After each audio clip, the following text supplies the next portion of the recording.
المباراة يلعبون امام جمهور. هولوا المباراة احمد، لان انا شاهدت قبل وضع المباراة الفريق تحت الضغط، ضغط سلبي، لان هناك ضغط ايجابي وضغط سلبي. لان لما نقرا تصريحات ونسمع الكلام احمد، انا سمعت في تونس الهلال اقوى بكثير، الهلال قيمه اللاعبين، الهلال كلهم لاعبين دوليين، والهلال الترجي الرياضي دخلوا لهذه البطوله. انا خسرت موسم فارت مع العين 3، خسرت مع السد قبل، واليوم مع هذا الهلال بطل اسيا فاز على بطل اليابان ذهابا وايابا.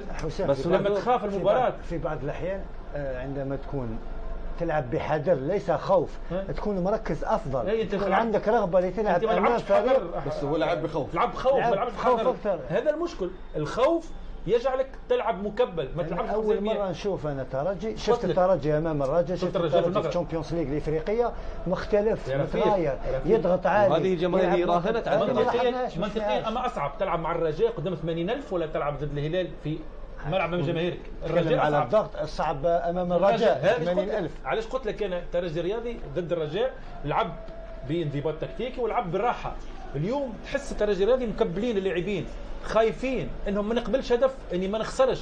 ولما تقبل اللعب وتلعب برهبه مهما تكون امكانياتك احمد، مهما انت كنت تلعب وتعرف، لما تخاف المباراه ما تقدرش تلعب. يا حسام دائما نقول يعني المنافس احترم المنافس، احترمه وما تخافش منه، ولكن لا تحترمه بالصوره المبالغه. هذا هو، هذا اللي تنقلب عليك وتكون ما عادش احترام، اصبح خوف. لما الاحترام يخليك تلعب بتركيز، تكون منضبط على الملعب. لكن لما تلعب برهبه وانه تحس ان المنافس اقوى منك، تلعبش ب 70% من امكانياتك. لذلك نرجع نقول احمد خلاص المباراه انتهت بايجابياتها وسلبياتها. اليوم انت كبطل القاره مطالب انك تفوز بمباراه اليوم. غير منطقي ترجي الرياضي بطل القاره مرتين ترجع من بطوله عالميه بخسارتين ورا بعض ضد فريقين خليجيين. خسرت مباراه الهلال بالرغم اللي سد فريق مميز، لكن اليوم مطالب اول شيء بالفوز وثاني شيء بالاداء، لان الجماهير لن ترضى بغير بانتصار هذه المباراه. حتى كلامك هذا فيه نوع من الضغط، مطالب بالفوز. مطالب، ما فيش خلاص المباراه الاولى عاد عامل لهم ضغط. اليوم عامل لهم ضغط. اذا التوفيق طبعا. حسام الحاج علي تحدث عن الترجي ورهبه الفريق طبعا والمونديال بما اهميته، لكن طبعا الضغوطات الاعلاميه اللي تاتي للاعبين تعمل ضغوطات كثيره، وهذه طبعا رؤيه فنيه لكابتن حسام بما انه هو نجم سابق، وكذلك النجوم الكابتن رفيق صوفي واضافه عندك كابتن ابراهيم خلفان. تحدثنا عن الترجي، نتحدث من كابينه التعليق علي محمد علي زميل العزيز، مسك الله بالخير. لقاء اخوي بين الاشقاء الترجي التونسي والسد القطري على المركز الخامس والسادس. كما ذكرنا نتمنى ان يتطلعان، لكن اليوم تحدثوا كانت الرهبه، كانت الخوف للترجي التونسي، اضافه على ذلك السد لم يظهر بمستواه، هناك من لام شافي هرنانديز، لكن الان اعتقد الضغوط غير موجوده من قبل الفريقين، راح يلعبون بانسيابيه بشكل اكثر ان شاء الله. شكرا للزميل احمد خليل. استاد خليفه الدولي هنا بالعاصمه القطريه الدوحه يستضيف هذه المباراه المهمه. الحقيقه مباراه مهمه لانها رغم انها مباراه طرديه مركز الخامس، صحيح في جائزه ماليه 1.5 مليون دولار للخامس و1 مليون دولار للسادس، لكن لا شك مباراه اليوم مهمه لان كان هناك لقاء ما بينهم في 2011 انتهى فوز نادي السد على فريق نادي الترجي، وبالتالي هي مباراه لرد الاعتبار بالنسبه لنادي الترجي النادي التونسي. ايضا هي مباراه لاعطاء ثقه للاعبين، في حاجه للثقه. نادي الترجي المتالق افريقيا واللي فاز على الرجاء بهدفين وفاز على الشبيبه بهدف في دوري ابطال افريقيا اللي بيحمل لقبها في اخر موسمين، ونادي السد ايضا اللي خرج امام الهلال في نصف نهائي دوري ابطال اسيا يريد ايضا مصالحه الجماهير، خصوصا انه تعثر في مسابقه الدوري القطري دوري نجوم قطر وخسر امام كل من الدحيل المنافس والريان وايضا امام قطر. لا شك مباراه اليوم فيها ضغوط على تشافي، ضغوط ايضا على اكيد معين الشعباني، لكن ان شاء الله تكون مباراه حلوه. اذكر بان اللقاء ينتهي ب90 دقيقه يعقبها في حاله التعادل ركلات الترجيح من علامه الجزاء دون الحاجه لوقت اضافي في تلك المباراه. علي محمد علي زميل العزيز من كابينه التعليق، شكرا جزيلا لك والتوفيق لك في هذه المباراه ان شاء الله، والتوفيق للفريقين خلال هذا اللقاء. نتحدث عن فريقين يلعبون، لكن نتحدث عن فريق. هناك يقول لك نجوم اذا كانوا في الموعد يظهر الفريق. مثلا خلينا نقول يعني في السد اذا كان نام تايهي اكرم عفيف، اذا كان في الموعد يظهر مستواه. صحيح هذا الكلام؟ صحيح. يعني النجم التشكيله اللي يصنع لك الفارق عندما التشكيله ولا عندما الفريق يكون غير في يومه، وهنا وين يخرج يعني النجم ويصنع الفارق. السد اليوم السد تتوقع من يكون في الموعد يكون يعني دائما نقول احنا لاعب الوسط، اذا لاعب الوسط الارتباط بين اليوم صح لاعب الوسط فيه يعني تغييرات، ولكن اللي يصنع لك الفارق خاصه في الفتره الاماميه فيه لاعبين اثنين لو كانوا مركزين ويكونوا في يومهم يصنعون لك الفارق، حتى ولو انا بالنسبه لي عفيف وبغداد بونجاح، هذول اللاعبين اثنين اللي يصنعوا. وبغداد حاليا سؤالي عن بغداد وسؤال الجماهير عن بغداد والجزائريين يسألون عن بغداد، وهو نجم كبير وهداف من الطراز الاول وانت اعلن فيه.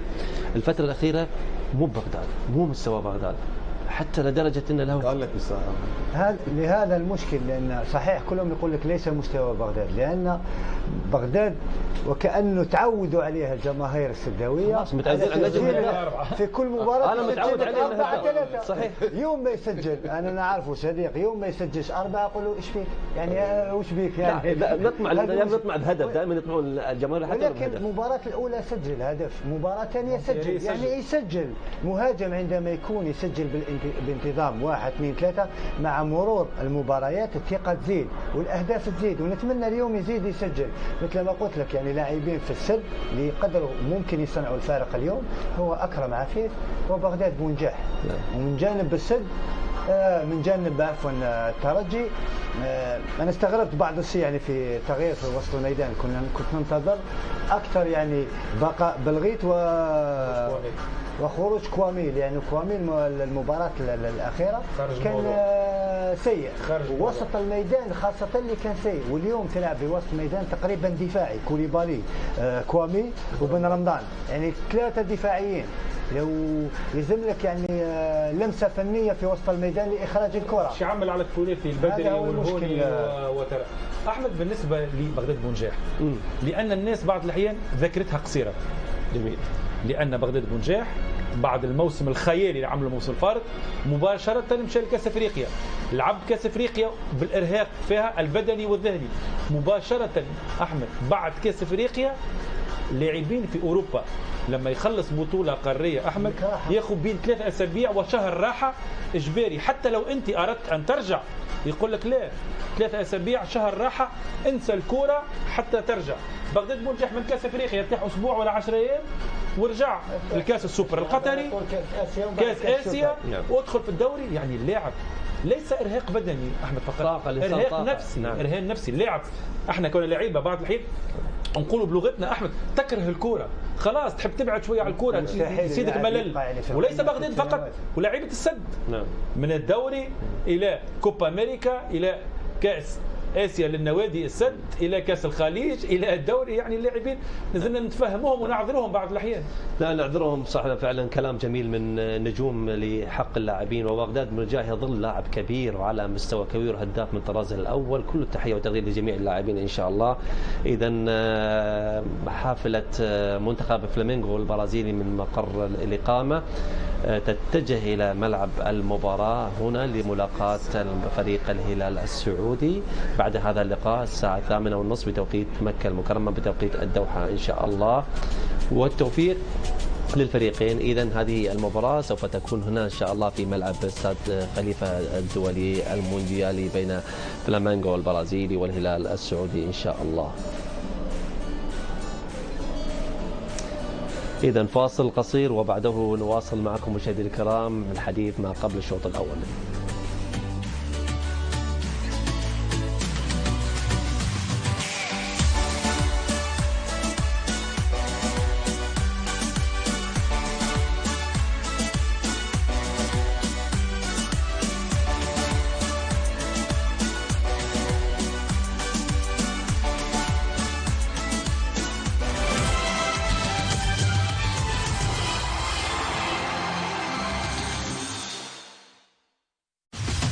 الدور نصف النهائي من كأس العالم للأندية فيفا قطر 2019. فلامينغو البرازيلي الهلال السعودي.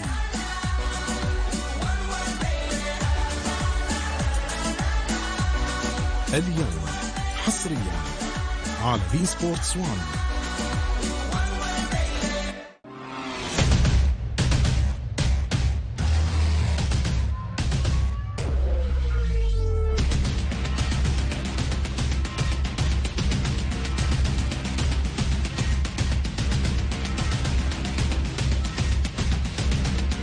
دوري المحترفين الأمريكي لكرة السلة NBA غدا حصريا على بي سبورتس 8.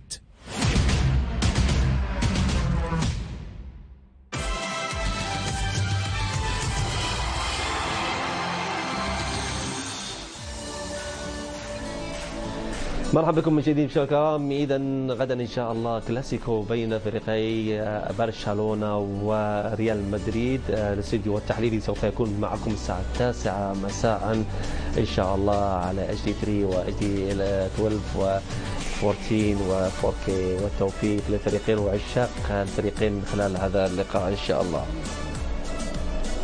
إذا دائما ما تستمتعون عبر بين سبورتس في مباريات جميلة وممتعة. شوط أول نتوقع فنيا أفضل من المباريات السابقة التي لعبها الفريقين. نعم، وأتوقع بأن الفريقين راح يلعبون بحذر شديد، كل خايف على مرماه من إذا حذر شو كل واحد ينظر لا مش بالطريقة هذا، ولكن يعني ما في اندفاع من البداية، وهذه ممكن ينطبق على الترجي اكثر من السد ربما يكون مرتاح اكثر نفسيا اكثر، ما عليه ضغوطات مثل الضغوطات التي على الترجي، ولذلك ارى بان السد ممكن ان تكون له محاولات في الهجوم، وان كان هو مغير بعض العناصر في مباراه اليوم. 4 لعيبه تقريبا ادخلهم في التشكيل الاساسي، وهذا تغيير كبير بالنسبه لفريق السد، لكن الاستراتيجيه هي واحده. اعتقد ان الضغوطات خلاص انتهت، خلاص خرجت من الدور المهم التأهيل الى السيمي فاينل. خلاص اليوم مباراة تتويجية، مباراة أخيرة. أظن الترجي الرياضي ذهبت الضغوطات عليه. لا ولكن الترجي مطالب يعني مطالب، لكن أتوقع هذا الضغط سيكون إيجابي. ما عادش فيه خوف من المسابقة وخوف من المنافس. الموسم الفارط أحمد الترجي الرياضي خرج مع العين، ثم في المباراة الخامس والسادس فاز بنتيجة وعمل مباراة كبيرة. أظن أن الترجي الرياضي اليوم سيقوم بمباراة كبيرة وسيلعب على حقيقة إمكانياته. أتوقع أفضلية للترجي بالرغم من قيمة السد وقيمة لاعبين وإمكانيات السد. كابتن أنا ما أظن لو ترجي مطالب يعني بالفوز اليوم راح نتمنى تكون اللعب مفتوح، يعني ننتظر في مباراة مفتوحة. يعني لو فتح اللعب وبادر للهجوم مثل ما تعودناه وشفناه في عدة مباريات، نشوف السد نفس الشيء. يعني طريقة اللعب أو اللي يلعب به واللاعبين الموجودين اللي اختارهم المدرب راح يكون لعب مفتوح، ونتمنى نشوف أهداف ولعب مفتوح. كلام لخبرة لاعبين يختلف ملعب السد وملعب هل مساحة الملعب أو فتح الملعب يختلف بطبيعة الحال. لماذا؟ لأنه السد متعودين على الملعب تاعهم تاع السد، متعودين يعني حتى المسافة المدرجات تكون بعيدة ولا تكون قريبة. تعطيني إيحاءات على اللاعب كثيرة. الترجي متعود، والترجي متعود ملعب رادس نفس الشيء، ملعب كبير 60,000، ولكن تبقى كرة قدم يعني حتى لو الملعب يتغير. نتكلم احنا كلاعبين نلعب على ملعب مدرجة أو حتى مساحة الملعب يختلف الدولي بين المونديال. اي في بعض الفرق اللي اعتادت تلعب في ملعب دولي بحجم معين تفضل بان تلعب دائما بنفس المستوى، ولكن عندما يكبر او تكبر عليه المساحه ربما يختلف الوضع بالنسبه لهم، لانه هو خلاص ذهنيا اعتاد على مساحه معينه، فلا يفضل بان يلعب على مساحه اكبر من ذلك. اذا الملعب مساحه كبيره ممكن تفيد اللاعب صاحب المهارات العاليه، صاحب السرعه تفيده بشكل اكثر. اكيد اللاعبين المهاريين والفرق اللي تلعب بطريقه هجوميه وبطريقه الاستحواذ والتدرج بالكره تساعدوا الملعب الكبير، مساحات مع ارضيه ممتازه. اظن اليوم على الاقل كل شيء موجود احمد حتى نشاهد مباراه فنيه مباراه هجوميه. اليوم يكفينا حسابات الفريقين عليهم ان نوعا ما خليه ضغوطات في غرفة الملابس ويلعبوا كورة. يلعب كورة يا كابتن خلفي. هل كل يوم تلعب كأس عالم للأندية؟ استغل الفرصة على الأقل يا سيدي. ما تفكرش في فريقك، فكر في نفسك. اللي يحب عروض في أوروبا، اللي يحب يتألق، اللي يحب الناس كل تشاهد فيه، خلاص فرصة بالنسبة ليك اليوم أنك توري كل إمكانياتك. اليوم المباراة الأخيرة السد سيفكر في الدوري والترجي سيعود إلى تونس. اخرج وعود بمباراة كبيرة تليق باسم وتاريخ بطل قارة افريقيا وبطل الدوري القطري. هل تتفق طريقة اللي يلعب الضغط على حامل الكرة في ملعبه بما يلعب مثل ما يلعب ريفربول، يعني وهو مستمر بالطريقة هذه؟ السد الترجي يلعب بهذه الطريقة في أحد الفريقين أو هذه طريقة مناسبة؟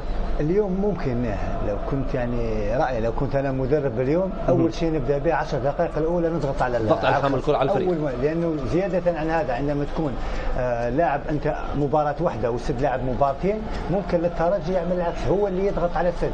وممكن نعرف أن السد يحب على الاستحواذ على الكرة وإخراجها وبناء الهجمة من وراء. ممكن تختلف يعني طريقة اللعب ما بين الناديين هذا اليوم.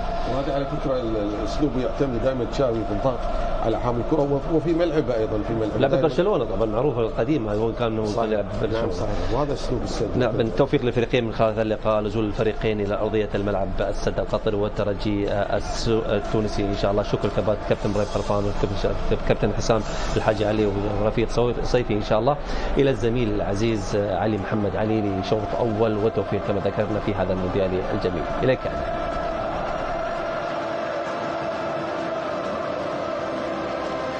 شكرا للزميل أحمد خليل. بسم الله الرحمن الرحيم. أهلا بكم مشاهدينا متابعينا في كل مكان. استاد خليفة الدولي هنا في العاصمة القطرية الدوحة يشهد مباراة الترضية الخامس والسادس في إطار كأس العالم للأندية النسخة رقم 16 لعام 2019. السد القطري بطل الدوري القطري للمرة الرابعة عشر في الموسم الماضي، واللي حقق فوز على هينينجن من نيو كاليدونيا في أول لقاء 3-1 ممثل قارة أوقيانوسيا، وخسر امام مونتري المكسيكي 2-3. يلتقي مع نادي الترجي الرياضي التونسي اللي خسر في لقاء ربع النهائي امام الهلال السعودي بهدف لجوميز.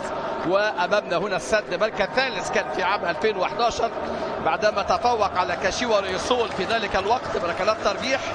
ونادي الترجي مشاركة ثالثة سادس في عام 2011 خسر امام مونتري المكسيكي، وكان في المركز الخامس في نسخة 2018 عندما تفوق على أجواد الأخارة ب1-1 ثم ركلات ترجيح طبعا في مباراة خامس. مباراة اليوم ستشهد في حالة التعادل على طول ركلات ترجيح من علامة الجزاء. إذن المواجهة رقم 6 عربيا في تاريخ بطولات كأس العالم. النصر والرجاء كان أول لقاء في عام 2000، ثم اتحاد جدة ونادي الأهلي المصري في 2005. سد والترجي لقاء كان في عام 2011 2-1 لصالح نادي السد.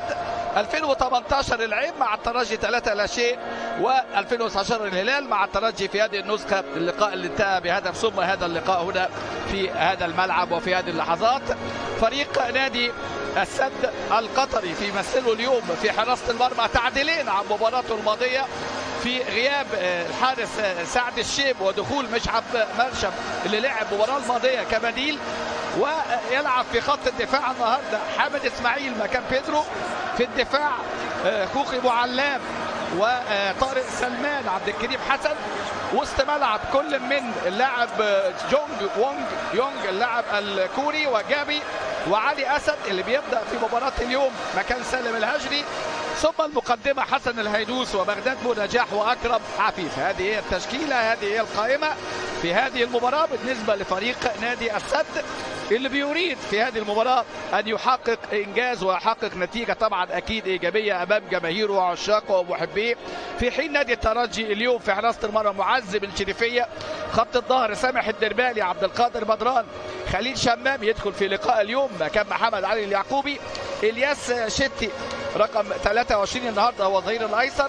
وفي وسط الملعب كوامي وكوليبالي ومحمد علي بن رمضان يشارك اساسيا على حساب عبد الرؤوف بلغيد، وامامهم انيس البدري والطاره اللاعب الايفواري وحمد الهوني اللاعب الليبي طبعا في هذه المباراه وفي هذه اللحظات. انطلاقه المباراه، انطلاقه اللقاء، الكل بيتابع، الكل بيترقب هذه المباراه، وان شاء الله نستمتع سويا بهذه المواجهه اللي بيقودها على فكره تحكيميا حكم اللقاء عبد القادر زيتوني من تاهيتي واوكتافيان صوفر وسباستيان جورج والروماني اوفيدو، وحكام الفار الحكم الفرنسي بنوا مايو، واخيرا الصيني المساعد في الفار مينج. ادي امامنا هنا في هذه اللقطه بنشوف معين الشعباني وانطلاقه المباراه 90 دقيقه. في حاله التعادل سيكون هناك ركلات الترجيح من علامة الجزاء مباشرة عكس نظام البطولة. وادي أمامنا هنا البداية والانطلاق على طول. شوف نادي الترجي الطموح والرغبة في اللقاء اللي انطلق أمامنا. كرات تعود للخط الخلفي. النهارده القائد أمامنا هو بيعود خليل شمام يشارك أساسيا. كانت دي تجربة في فيتوريا جيمارايش. ادي أمامنا هنا التحضير.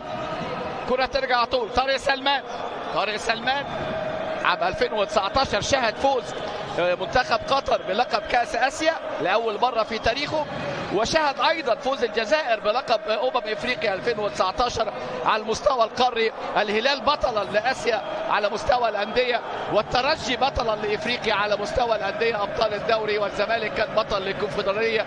إذا اللقاء والانطلاق أمامنا هنا، ونشوف بقى المواجهة ونشوف حمد إسماعيل النهاردة واحد من النجوم على فكرة اللي لعبوا في بطولة كأس آسيا الأخيرة، وكان سجل في مرمى الإمارات مع المنتخب القطري. ادي بداية اللقاء 2-1 في المباراة اللي جمعت ما بينهم في 2011 في إطار ربع النهائي. وقتها فريق نادي السد سجل له خلفان إبراهيم خلفان، وسجل له عبد الله كونيه، وكان سجل أسامة الدراجي لفريق نادي الترجي نادي التونسي. طبعا أحلام وطموحات الزعيم النادي السد امام نجوم نادي الترجي باب سويقة اللي بيتمنوا النهارده ارضاء جماهيرهم الكبيره العاشقه والمحبه. ادي امامنا هنا الضغط واستلام على طول وتحرك امامنا هنا من جانب اللاعب وطاره اللي كان في نادي البنزرتي ولاعب استاد ابيجان، لاعب الايفواري. الاسماء اللي بتشارك النهارده. انطلاقه خطيره عن طريق الليبي حمدو الهوني خطير. حمدو يرفع عينه، حمدو ممكن هدف اول. يا ولد يا عبد الكريم، يا عبد الكريم. كرة هدف امامنا اهو في هذه اللقطة. اول فرصة، اول كرة. ادي وطارة، وادي الكرة اللي اتلعبت على طول انطلاقة من حمدو الهوني ثم محمد علي بن رمضان، والكرة اللي ينقذها الحقيقة بشكل رائع عبد الكريم. واول ركنية في اللقاء لصالح نادي الترجي. امامنا فرصة تهديف، وادي رأسية. يا ولد ادي الحارس امامنا اهو، الحارس الشاب مش على المرشم، لعب في مباراة الاستقلال في دوري أبطال آسيا 2018. وادي الكرة اللي ضاعت منذ لحظات من اللاعب اللي المميز، اللاعب الدولي على فكرة، عنده لقاءين دوليين، محمد علي بن رمضان. بعد 3 دقائق كان ممكن قوي يبقى النتيجة 1-0 لصالح الترجي لولا براعة كيمو عبد الكريم حسن، أحسن لاعب في آسيا طبعا 2018. أكرم عفيف أحسن لاعب في آسيا 2019. بغداد بونجاح أحد رموز كرة القدم في الجزائر اللي ساهموا في فوز منتخب الجزائر بلقب بطولة كأس إفريقيا أمام السنغال، وكان صاحب هدف في تلك المباراة. النجم الكبير والهداف التاريخي على فكرة لنادي السد القطري، سجل في مرمى كينيا وسجل كان في مرمى السنغال في نهائي دوري الأبطال. كرة على طول تعود، بداية قوية. تشوف نادي السد، ادي استلام على طول أكرم عفيف. ضغط المباريات. نادي السد انطلقت البطولة يوم 11، يعني في ال6 ايام دي نادي السد بيخوض اللقاء الثالث ليه على التوالي. وقت اضافي امام هينيجين الفريق اللي من نيو كاليدونيا ممثل اوقيانوسيا، والمباراة الصعبة اللي كانت امام الفريق المكسيكي مونتري اللي كان السد الحقيقة الشوط الاول ليس في افضل حالاته بعد الارهاق البدني في مباراة هينيجين اللي فيها وقت اضافي، وبالتالي كانت الصحوة في الوقت متأخر الحقيقة في اللقاء وخسروا 2-3 في تلك المباراة. استلام على طول امامنا ادي خليل شمام، واحد من الخبرات الكبيرة. خليل شمام على طول الكرات الامامية، كرة امامية سريعة، استلام وتحرك. حمدو الهوني اللاعب الليبي المتميز اللي سجل في مرمى المنتخب التونسي في تصفيات افريقيا 2021 ان شاء الله القادمة اللي هتقام في الكاميرون. معين الشعباني عليه ضغوط كبيرة قوي. معين الشعباني تولى المهمة خلفا لخالد بن يحيى، واحد من النجوم وابناء السابقين لفريق نادي الترجي، واللي لعب طبعا خلال مشواره مع أنقرة التركي وكذلك ايضا مع نادي القادسية وحمام الأنف في تونس. ادي امامنا هنا الضغط بيعاونوا طبعا مجدي تراوي، واحد من النجوم السابقين اللي شاركوا كان مجدي تراوي في نسخة 2011 مع نادي الترجي. ادي استلام على طول. نادي السد بطل الدوري القطري، نادي السد اللي حقق بطولة دوري ابطال اسيا من قبل في مناسبتين 89 وكذلك ايضا في عام 2011. واحد من الاندية اللي بتقدم نفسها وبقوة في كرة القدم خصوصا في هذه المرحلة.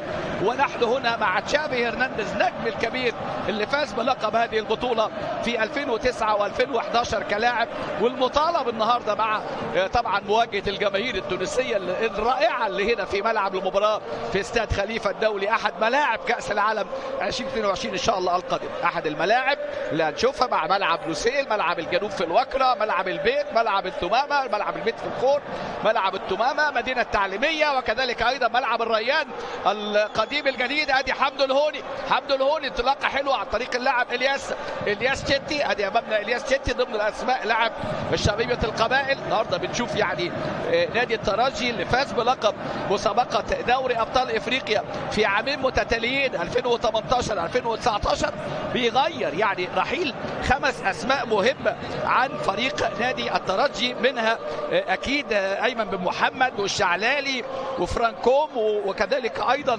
سعد بجيل ويوسف البلايري، وبنشوف بقى شتي وبنشوف بدران وبنشوف ايضا الاسماء الموجوده منها وطاره، وكذلك ايضا بنشوف كذلك اللاعب كوامي ضمن الاسماء والصفقات اللي تمت طبعا لنادي الترجي. استلام على طول امامنا حمدو الهوني، حمدو الهوني، انيس البدري لعيب انيس يلعب كره بالعرض، ضغط بالترجي في هذا الوقت امامنا حمدو الهوني الليبي. يا ولد يا ولد يا ولد، هدف حلو قوي، هدف حلو حمدو الهوني، حمدو الهوني امامنا يسجل الليبي بعد مرور 6 دقائق، يفتتح التسجيل هنا، ضغط مبكر كان هدف محقق، شالوا انقذوا من محمد علي بن رمضان اللاعب عبد الكريم حسن. المره دي يتوغل هنا حمدو الهوني في غياب الرقابه الدفاعيه بعد ما عمل انيس البدري تحرك حلو قوي، ويسجل حمدو الهوني امامنا هنا اللاعب اللي امامنا اللي متعلق الحقيقه بالوان نادي الترجي. بص الكره معموله حلوه قوي، وشوف بقى الاستلام من انيس البدري ويلعب الكره بالعرض حمدو الهوني. هنا بقى الرقابه من جابي ضعيفه، وايضا الضغط ما كانش موجود من خوخي ابو علام، عشان كده حمدو الهوني بيركدها حلوه قوي، هدف جميل. الكره ارتدت بتاعه انيس البدري، الدفاع السد لم يتعامل معها. شفت كره صعبه قوي على مشعل برشم، صعبه ليه؟ لان الرؤيه محجوبه عنه من قبل خوخي ابو علام، وحمدو الهوني اللي بيحطها حلوه قوي. هدف هنا عن طريق حمدو الهوني بهذه الطريقه. وحكم اللقاء امامنا هنا الحكم عبد القادر زيتوني اللي من تاهيتي اللي بيدير هذه المباراه، وهدف بعد مرور 7 دقائق عن طريق حمدو الهوني الليبي يسجل لباب سويقه لفريق نادي الترجي، ويتفوق هنا في هذه اللقطه وهذه المحاوله.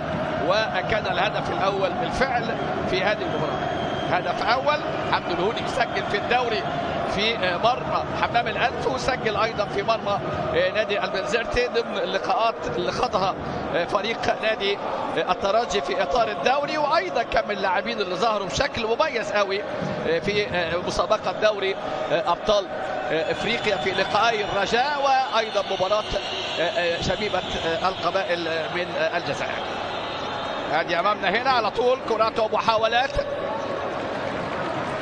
كرة إلى خارج الملعب، هدف بيحل المباراة. هذه أمامنا إلياس تشيتي، شوف أمامنا قام النجم الكبير تشافي هرنانديز، واحد من الأساطير في مجال كرة القدم، عنده 133 مباراة مع منتخب إسبانيا و13 هدف، فاز معاهم بلقب أوروبا 2008 و2012 وكذلك أيضا كأس العالم 2010، وشارك في قارات 2013. تاريخ ورحلة كبيرة لنجم كبير الحقيقة هو تشافي هرنانديز، لاعبا مع نادي السد ثم تولى المهمة خلفا لجيسوالدو فيريرا طبعا في مايو 2019. 1-0 هدف اللقاء الوحيد سجل عن طريق الليبي حمدو الهوني بمهارة عالية قوي الحقيقة، واصطياد للكرة اللي ارتدت من الدفاع، غابت الرقابة من جانب جابي وايضا خوخي ابو علام اللي حجب الرؤية عن اللاعب والحارس مشعل برشم، اللي طبعا لا يسأل عن هدف اللقاء لأن الضغط كان متواصل الحقيقة من قبل فريق نادي الترجي نادي التونسي.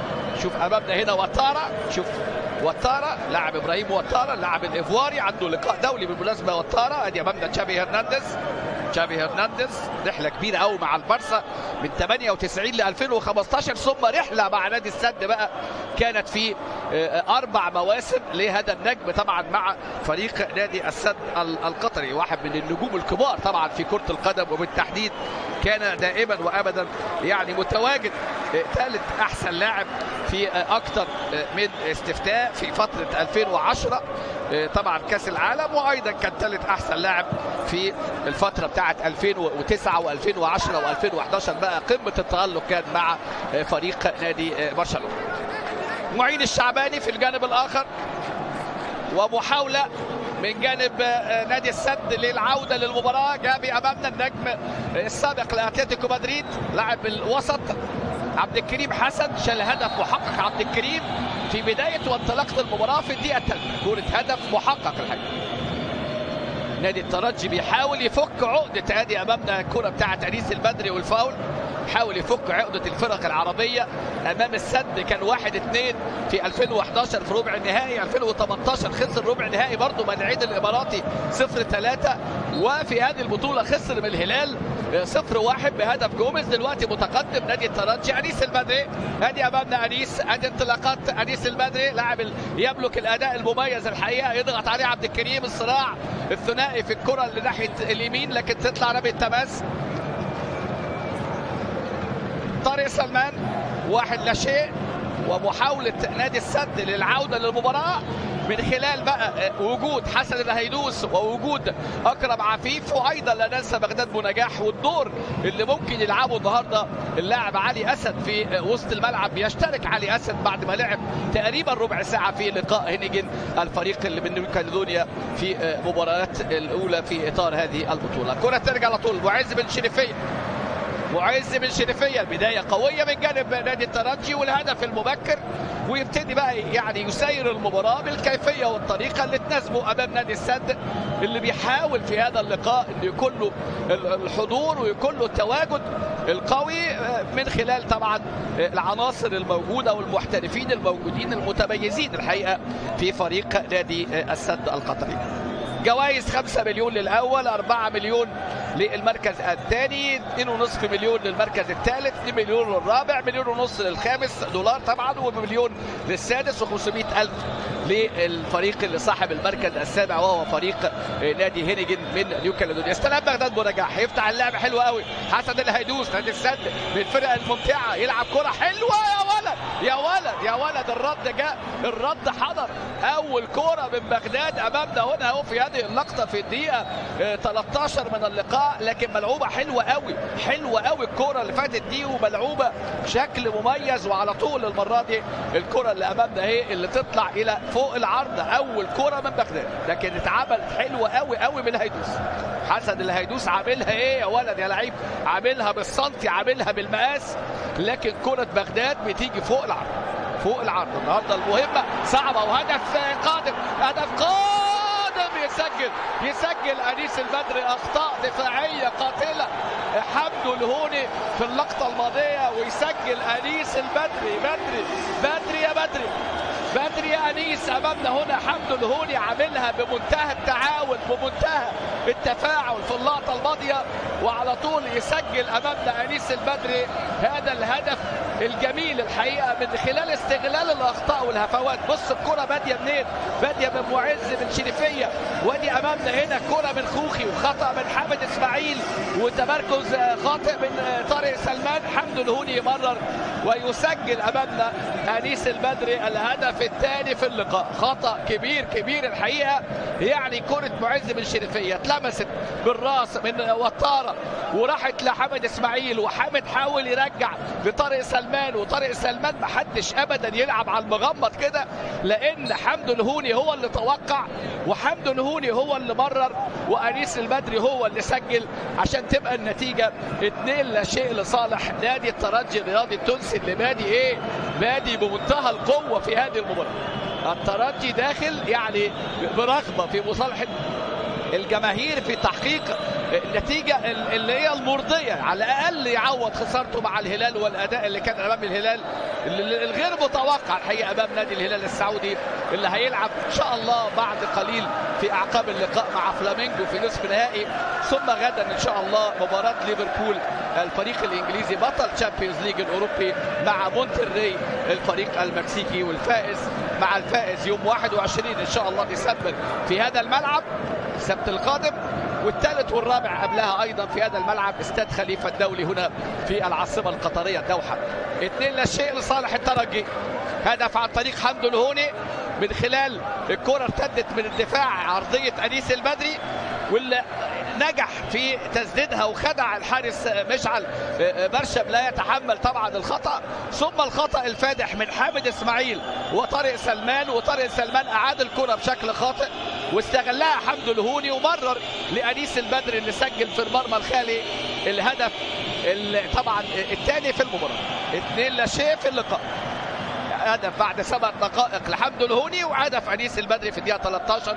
ادي امامنا تشافي هرنانديز. بص قصه الهدف، شوف اللي لمس على فكره ده خوخي، واللي اخطا ده حامد اسماعيل، واللي وصلت ليه الكوره وعملها بهذه الكيفيه طارق سلمان.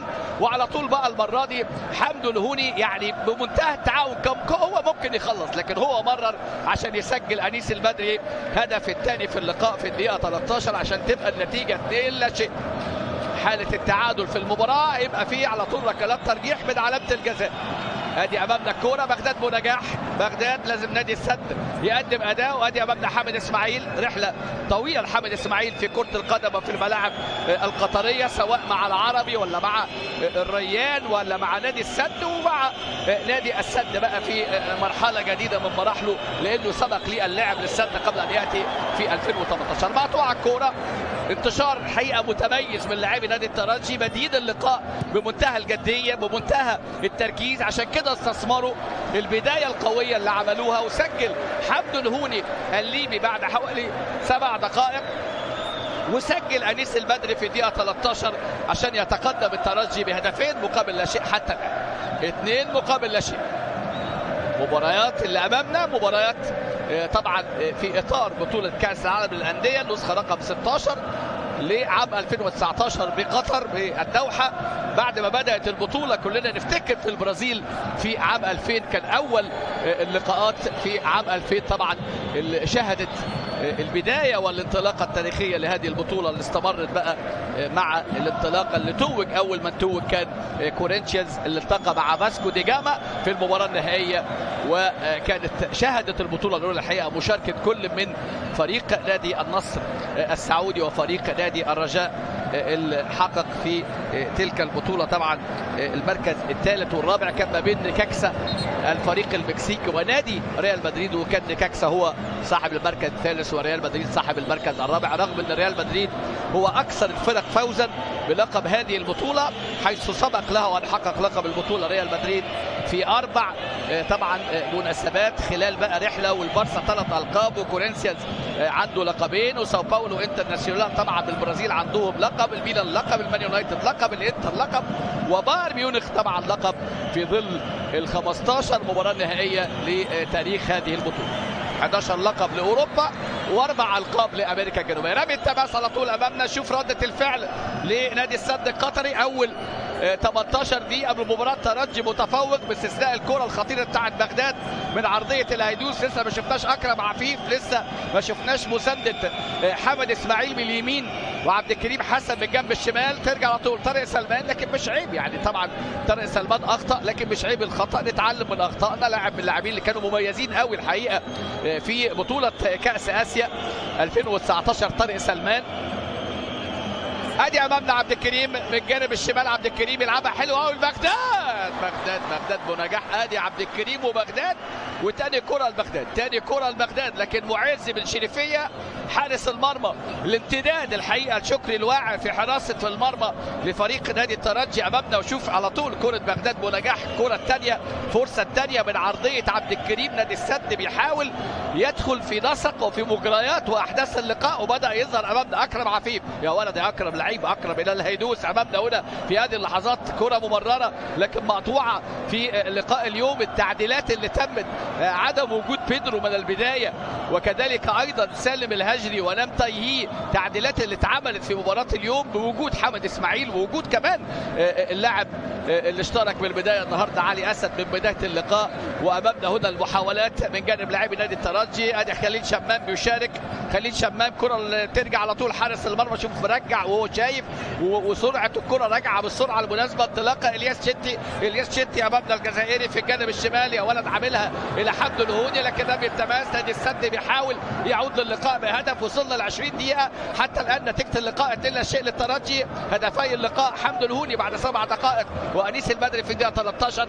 وحتى هذه اللحظه نادي السد كان ليه كورتين على المرمى، كره بتاعت بغداد في الدقيقه 13 من عرضيه الهيدوس ولطشها حلوه قوي داخل منطقه الجزاء وعلت العارضه، ثم الكره اللي كانت منذ لحظات من عرضيه عبد الكريم من جنب الشمال ولطشها برده بشكل مميز قوي بغداد بنجاح، لكن الكره كانت سهله في يعني سرعه وقوه مش كافيه، وصلت سهله في ايد حارس المرمى معز بن شريفيه. ادي امامنا كوليبالي الى اللاعب امامنا هو كوامي لاعب اللي بيلعب طبعا وكان لاعب اشانتي كوتوكو، لاعب كوامي اللاعب الغاني اللي عنده لقاء دولي كان امام موريتانيا في هذا العام عام 2019. ادي امامنا هنا الايفواري وتار عودنا نادي الترجي على لافارقه جربا روال وانرامو وايضا اللاعب اجاهوا واسماء كثيره. وادي امامنا انطلاقه ومحاوله خطيره، لمسه اليد هنا في فار، هنشوف الفار المطالبه بلمسه يد في اللقطه الماضيه. بص امامنا هنا التحركات، وادي الكره ملعوبه حلوه قوي من الياس الشتي والكره اللي بتسدد والمطالبه بركله الجزاء في اللقطه الماضيه. ادي امامنا الكره الخطيره من جانب انيس البدري وترتطم في عبد الكريم، وحوار مع حكم اللقاء، وحكم اللقاء امامنا هو عبد القادر زيتوني يتاكد تقنيه الفار الموجوده في طبعا هذه البطوله. وعبد القادر زيتوني حكم اللقاء من تاهيتي ضمن الحكام المتواجدين طبعا مع الروماني هيتيجان اللي ادار السد ومونتري، وايضا توبار التشيلي اللي ادار الهلال والترجي، وهيجين غدا ان شاء الله ليفربول ومونتري، ومصطفى غربال الجزائري اللي ادار السد وهنيجين، وعبد الرحمن جاسم ايضا من قطر الموجود. وحكم اللقاء امامنا هو يشير للفار ويعود للتاكد بنفسه في هذه الكره وهذه اللقطه. التاكد هل هناك ركله جزاء؟ ادي طاقم حكام الفار بينو مايو الفرنسي وايضا مينج الصيني المتواجدين هنا. تقنية الفار في بطولة كأس العالم. ادي الكرة بتاعت انيس، وادي لمسة اليد على عبد الكريم. انا اتوقع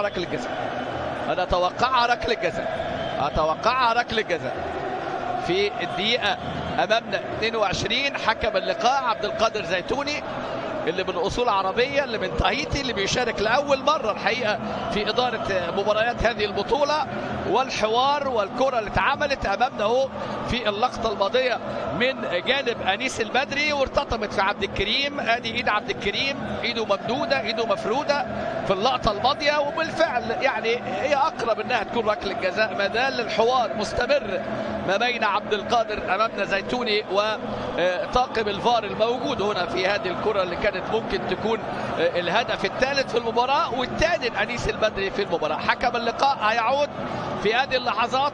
ما هو القرار؟ هنشوف ايه القرار. ادي القرار من حكم اللقاء، يدخل الى ارض الملعب ويشير لركله جزاء لصالح نادي الترجي. ركله جزاء للترجي.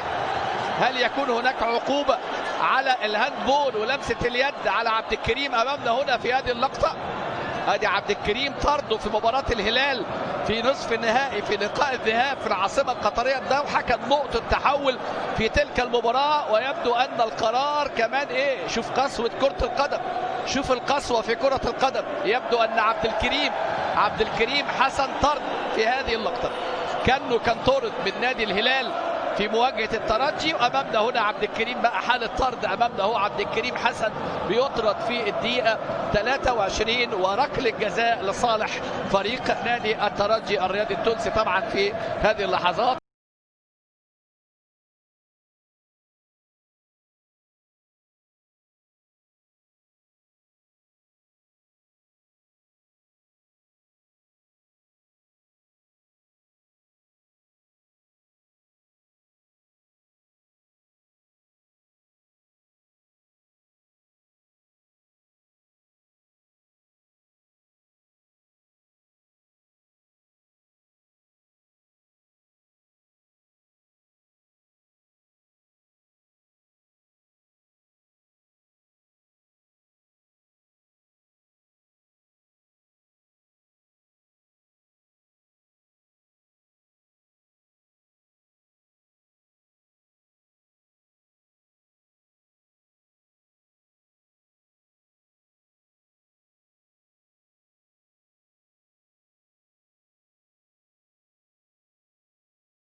كان لعب وامام جوادالخارا المكسيكي 1-1 وحسمها وقتها بركلات الترجيح.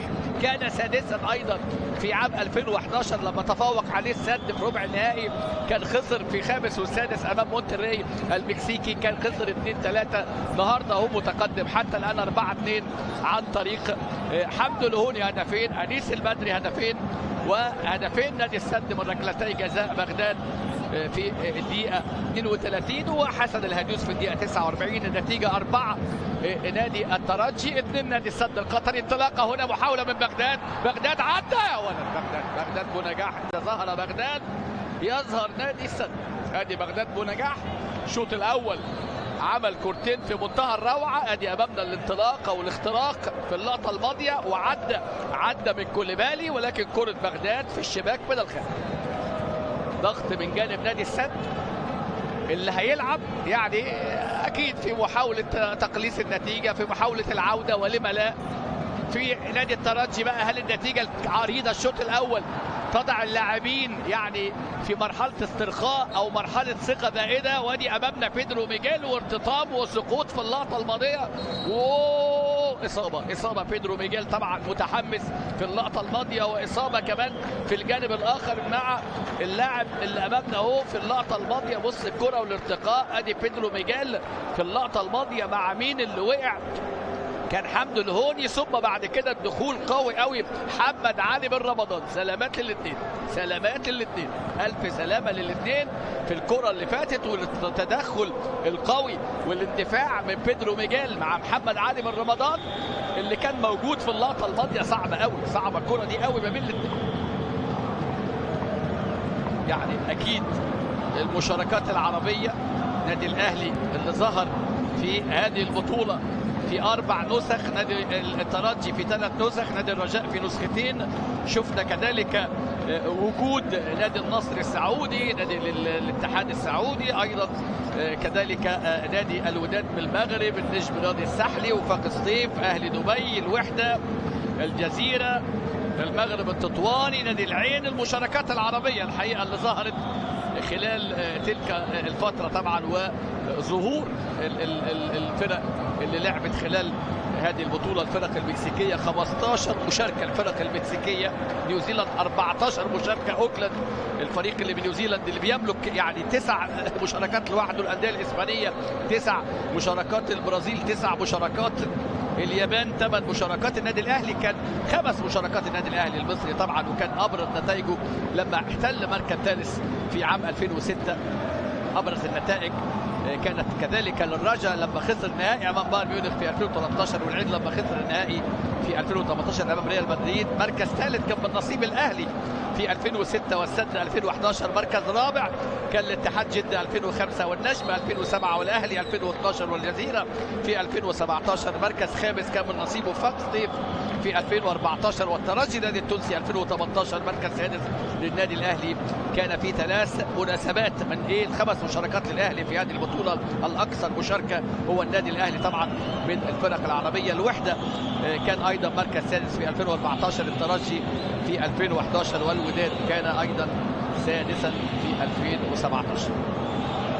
المشاركات واكيد الرغبة لدى الأندية العربية. وجود نادي الهلال بيمثل يعني شيء وقيمة للكرة القدم العربية، وبالتحديد الآسيوية كمان، العربية الآسيوية. لكن أمامنا هنا مازال علاج محمد علي بن رمضان. سلامات لمحمد علي بن رمضان، واحد من المواهب ومن اللاعبين المميزين. محمد علي بن رمضان أعتقد يعني ممكن نشوف مين اللي ينزل. شايف أنا طه ياسين الخنيسي يجري الإحماء، لا اللي هيلعب خلاص عبد الرؤوف بالغيث امامنا اللي هينزل. امامنا اهو لاعب بالغيث، اللاعب القادم من اتحاد العاصمه، هينزل مكان محمد علي بن رمضان. يعني كده عبد الرؤوف بيستعيد مكانه، التبديل اضطراري في الدقيقه 54. نتيجه اللقاء اتغيرت. ادي امامنا هنا بالغيث، امامنا اهو اللاعب اللي هيشترك كبديل، لاعب الجزائري القادم من اتحاد العاصمه اللي هيشترك، عنده لقاءين دوليين، هيدخل في هذا اللقاء بعد إصابة محمد علي بن رمضان، واحد من اللاعبين الحقيقة المميزين اللي قدموا نفسهم وبقوة مع نادي الترجي في مشاركاته مع نادي الترجي رياضي تونس. محمد علي بن رمضان، سلامات محمد علي بن رمضان، الكرة المشتركة اللي مع بيدرو. وذكر أن نادي السد يلعب اللقاء ب10 لاعبين بعد طرد نجم عبد الكريم حسن في أعقاب لمسة اليد وركلة الجزاء اللي احتسبت في الدقيقة كانت 24. عودة للفار نفذت في الدقيقة 25 وسجل من خلالها اللاعب أنيس البدري في مرمى الحارس مشعل برشم. عدى حلو قوي، بدأ ينشط أمامنا وبدأ يظهر أكرم عفيف أحسن لاعب في آسيا. وانطلاقة أمامنا مرة ثانية، جايزة اللي فاز بيها أيضا خلفان إبراهيم خلفان في عام 2006 وفاز بيها عبد الكريم حسن من قطر في 2018. ادي امامنا عبد الكريم، ادي عبد الكريم حسن، لاعب موهوب، لكن لمسه اليد طبعا في لقطه صعبه. ادي امامنا هنا الف سلامه الف سلامه من محمد علي بن رمضان. والتبديل الاضطراري اللي هيتم هنا في الدقيقه 55. كان هناك تبديل، خروج حامد اسماعيل ودخول بيدرو بيجل، لكن مش عايزين نحمل حامد اسماعيل المسؤوليه في الثغره اللي كانت في الجنب اليمين، لان النهارده مشكله في نادي السد الحقيقه. الضغط ما كانش موجود، ضغط الامامي على لاعبي نادي الترجي، وجدوا اريحيه في بناء الهجمات وفي التقدم وفي المسانده. كان دايما في زياده عدديه الواجبات الدفاعيه للاعبي الوسط والهجوم ما كانتش بتتم بالشكل الصحيح، ده اللي اثر كتير قوي على النواحي الدفاعيه. صحيح في هفوه دفاعيه من طارق سلمان في قصه الهدف الثاني، لكن اكيد الاخطاء وارده في كره القدم. ونادي السد من الانديه الكبيره الممتعه في كره القدم اللي بيفوز ويتوج بالالقاب ويحمل ارقام القياسيه في كره القدم القطريه بفوزه بكاس طبعا امير دوله قطر 16 مره و6 مرات كاس قطر و15 مره كاس الشيخ جاسم، وكان 14 لقب دوري وبطل اسيا في 89 وفي 2011 وبطل العرب في 2001 وبطل الانديه الخليجيه في 2011. لا، نادي له باع وله قيمه وله تاريخ وله اسم. وادي امامنا هنا التبديل الاضطراري اللي بيتم هنا مع خروج اللاعب اللي امامنا اللي كان مصاب طبعا، دخول خروج اللاعب بن رمضان ودخول امامنا واللاعب بن غيث امامنا عبد الرؤوف بن غيث يدخل في هذه اللحظات، يبقى هو البديل. والتبديل الاول اللي بيجريه معين الشعباني. نادي السد بيضغط 4-2 النتيجه. الشوط الاول انتهى 4-1، لكن الشوط الثاني الامور بتتغير. نادي الترجي ايضا 29 لقب في اطار الدوري التونسي، 15 لقب في الكاس و4 سوبر، بطل عرب 3 مرات، سوبر عربي مره، شمال افريقيا كؤوس مره، ابطال افريقيا 4 مرات، كؤوس حققها 98 افريقيا، الاتحاد افريقي 97، سوبر افريقي في 95، افرو اسيوي كذلك. نادي يعني قصه وحكايه، حكايه باب سويقه طبعا. نادي الترجي اللي بيمثل ركن من اركان المنتخب التونسي طبعا، اللي متعنا واللي وصل لكاس العالم في 5 مناسبات، واللي قدم نفسه وبقوه الحقيقه خلال رحله كره القدم التونسيه عبر تاريخ طبعا تونس، ووجود اسماء ونجوم كبار في تونس. ادي سامح الدربالي، استلم وحش الكره اللي فاتت دي. سامح الدربالي استلام يفرق اسد. ادي سامح الدربالي وتبديل امامنا سالم الهجري. ادي خرج جابي ونزل مكانه سالم الهجري. ادي امامنا التبديل، سالم الهجري بيدخل كبديل. ادي سالم مكان جابي، يطلع الاسباني جابي ويدخل سالم الهجري، اللاعب الدولي القطري، اللاعب اللي بدأ في أكاديمية التفوق الرياضي أسباير ولعب في أوبن في بلجيكا. اللاعب اللي بنشوفه بيشترك أمامنا هنا في هذه اللقطة وفي هذه اللحظة. التبديل الثاني لنادي السد في المباراة، سالم الهجري بيدخل بديلا في اللقاء. سالم الهجري اللي بيشترك في المباراة واللي لعب اللقاءين السابقين، على فكرة لعب في المباراتين الماضيتين كلاعب أساسي سالم الهجري. 4-2 حتى الآن في اللقاء، 4-2 في المباراة لصالح نادي الترجي، متفوق على نادي السد. سالم الهجري الطردية، ادي خرج جابي ونزل مكانه سالم الهجري. ادي امامنا التبديل، سالم الهجري بيدخل كبديل. ادي سالم مكان جابي، يطلع الاسباني جابي ويدخل سالم الهجري، اللاعب الدولي القطري، اللاعب اللي بدأ في أكاديمية التفوق الرياضي أسباير ولعب في أوبن في بلجيكا. اللاعب اللي بنشوفه بيشترك أمامنا هنا في هذه اللقطة وفي هذه اللحظة. التبديل الثاني لنادي السد في المباراة، سالم الهجري بيدخل بديلا في اللقاء. سالم الهجري اللي بيشترك في المباراة واللي لعب اللقاءين السابقين، على فكرة لعب في المباراتين الماضيتين كلاعب أساسي سالم الهجري. 4-2 حتى الآن في اللقاء، 4-2 في المباراة لصالح نادي الترجي، متفوق على نادي السد في مباراة الترضية، مباراة المصالحة الجماهيرية يعني إذا جاب اللفظ، لأن مباراة المركز الخامس حتى الآن المركز الخامس من نصيب فريق نادي الترجي الرياضي التونسي المتفوق حتى الآن بنتيجة 4-2. نادي السد اللي ماسك كورة، نادي الترجي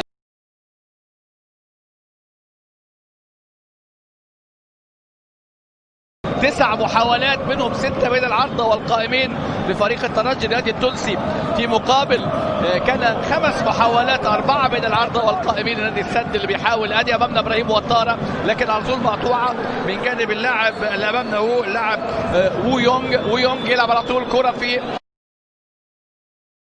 الجانب الايمن من الملعب. انطلاقات نادي السد، تمريره حلوه قوي بينيه اكرم عفيف، لكن الضغط والرقابه بدران وحكم اللقاء، حكم اللقاء ركله جزاء على بدران، ركله جزاء على المدافع الجزائري عبد القادر بدران مع اكرم عفيف اللي خد ركله جزاء في الشوط الاول واللي كان سجلها بغداد. امامنا هنا بغداد بنجاح اللي بيملك حتى الان 3 اهداف. بص امامنا الاعاده، ادي اندفاع من جانب اللاعب طبعا اللي يحاول يصل للكره، لكن شوف بقى قدمه، شوف قدمه امامنا هنا. الفار الكره ايه، كره ركله جزاء امامنا، لكن صعب قوي في اللقطه الماضيه والفار اللي موجود، ولكن حكم اللقاء يصر ويحسب الامور. وعبد القادر بدران مش عاجبه القرار، يقول لم يحدث حتى ملامسه في اللقطه الماضيه، لكن ركله الجزاء امامنا هنا. وعز بن شريفيه نادي السد ومحاوله تقليص النتيجه. ادي حسن الهيدوس، جول حسن الهيدوس، جول حلوه حاططها حلوه قوي. ركله الجزاء نتفق نختلف، لكن ركله الجزاء في الدقيقه 49 يسجل من خلالها حسن الهيدوس هدف الثاني لنادي السد في هذه اللقطه، ركله جزاء على بدران. والكره لم يتردد حكم اللقاء عبد القادر زيتوني عشان تصبح النتيجه 4 الترجي 2 السد في مهرجان اهداف في ملعب المباراه. مهرجان اهداف، هل نادي السد ب 10 لاعبين يعمل الرومونتادا وينجح في العوده، ولا نادي الترجي يعني يتمسك بالمركز الخامس اللي سبق ان فاز به في النسخه الماضيه، النسخه ال15 لما كان لعب وامام جوادالخارا المكسيكي 1-1 وحسمها وقتها بركلات الترجيح. كان سادسا ايضا في عام 2011 لما تفوق عليه السد في ربع النهائي، كان خسر في خامس وسادس امام مونتري المكسيكي، كان خسر 2-3. النهارده هو متقدم حتى الان 4-2 عن طريق حمد الهوني هدفين، انيس البدري هدفين، وهدفين نادي السد من ركلتي جزاء بغداد في الدقيقة 32 وحسن الهيدوس في الدقيقة 49. النتيجة 4 نادي الترجي 2 نادي السد القطري. انطلاقة هنا، محاولة من بغداد عدى يا ولد، بغداد بنجاح. إذا ظهر بغداد يظهر نادي السد. ادي بغداد بنجاح الشوط الأول عمل كورتين في منتهى الروعة. ادي امامنا الانطلاقة والاختراق في اللقطة الماضية، وعدى من كوليبالي، ولكن كرة بغداد في الشباك من الخارج. ضغط من جانب نادي السد اللي هيلعب يعني اكيد في محاولة تقليص النتيجة، في محاولة العودة ولما لا في نادي الترجي. الكرة حلوة قوي الشوط الاول، صدى ليها الحارس معز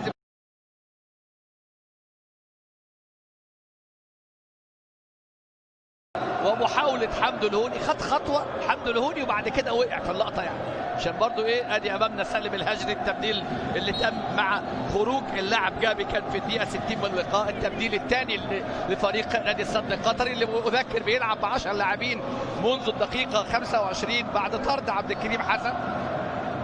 كيمو واحد من اللعيبه الحقيقه المؤثرين، يعني قوه السد في انطلاقات بيدرو من اليمين وعبد الكريم حسن من جنب الشمال. عبد الكريم كمان من اللعيبه الهدافين وجايب هدفين في البطوله في مرمى هينيجين وفي مرمى مونتر. كره ترجع على طول، كره ترجع من خوخي ابو علام، خوخي، يعني وجود طارق سلمان كظهير ايسر، وجود خوخي مع اللاعب ويونج اللي بيلعب كقلب دفاع مع خوخي، وفي الجنب اليمين بيدرو. تشافي بيحافظ على يعني الاسلوب الدفاعي، لكن النهارده اخطاء دفاعيه متكرره النادي السعودي.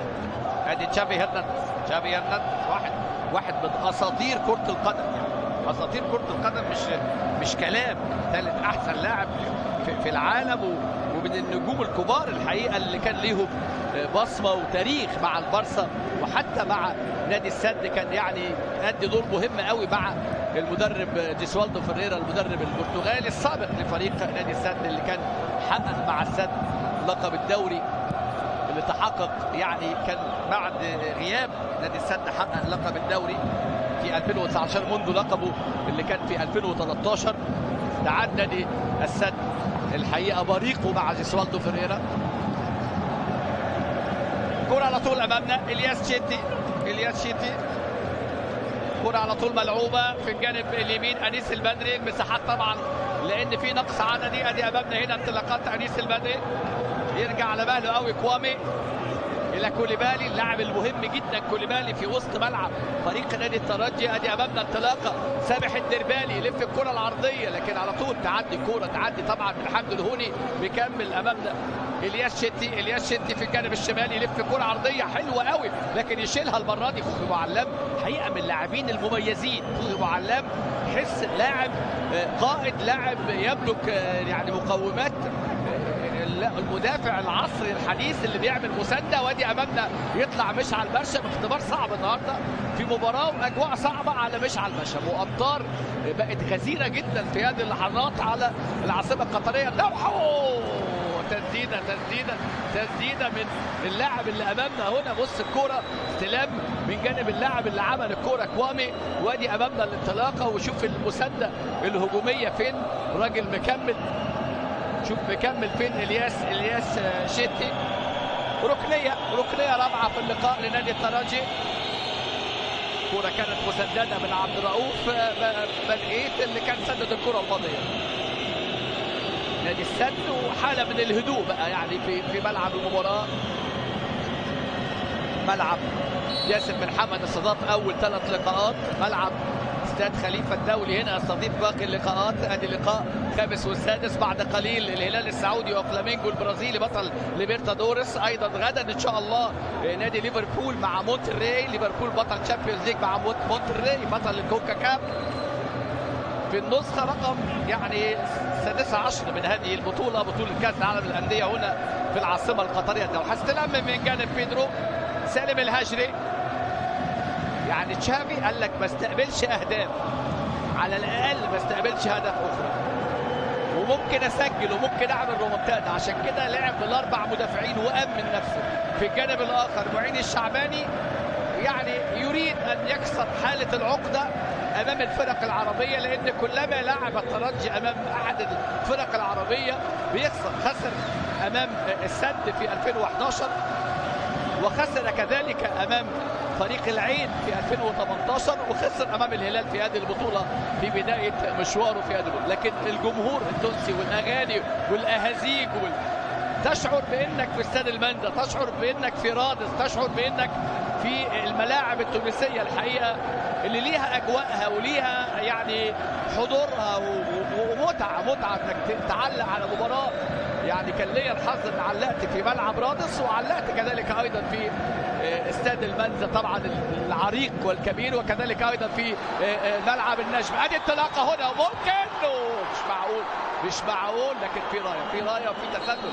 بغداد بنجاح متسلل في اللقطه الماضيه، تسلل على بغداد، لكن بغداد يعني لعيب تقيل مهاجم مميز. بص لحظه ما الكره اتمررت كان في وضعيه تسلل، يعني الكره اللي اتمررت انطلاقه بغداد، لكن كان متسلل بغداد بنجاح واحد من اللاعبين المميزين. لكن بعد افريقيا طبيعي يحدث نوع من الهبوط في المستوى، والوزن زاد شويه نتيجه الراحه اللي حدثت. وهيستأنف نادي السد بالمناسبه المباريات في دوري نجوم قطر اعتقد يوم 24 ان شاء الله مع نادي الغرافه في رحله الدفاع عن لقب الدوري. والمنافسه الموجوده مع الدحيل اللي طبعا حاليا نادي الدحيل هو المتصدر للدوري القطري 26 نقطة، والريان 22 والغرافة 20، لكن دول لعبوا يعني 10 مباريات. نادي السد لعب حتى الآن 8 مباريات وجمع 15 نقطة من الفوز في 5 لقاءات وخسارة في 3 مباريات. أنيس البدري كوليبالي، التحضير هنا من جانب لاعبي نادي الترجي في وسط الملعب. هدوء يعني بيلعبوا بهدوء، بيلعبوا بثقة، حاولوا الحفظوا على النتيجة، حافظوا على الأداء. يعني أعتقد هيطلع وطارة وممكن هينزل طه ياسين خنيسي بيستعد. هيكون مكان مين؟ أنا أعتقد مكان اللاعب وطارة. طه ياسين خنيسي هو البديل، لاعب الدولي، المهاجم الدولي اللي لعب في صفوف نادي الترجي وانتقل لصفاقسي 2012 ثم عاد في 2015 صاحب ال 31 مباراة و8 أهداف، واللي خد الفرصة مع كابتن نبيل معلول في المنتخب التونسي بقى مع مشاركته أمام سيراليون في 2013. هو الورقة القادمة هنا، التبديل الثاني القادم لنادي الترجي نادي التونسي. عبد القادر زيتوني حكم مباراة اليوم. الشوط الثاني أهدى بكتير، الشوط الأول كان فيه يعني متعة، كان فيه 5 أهداف.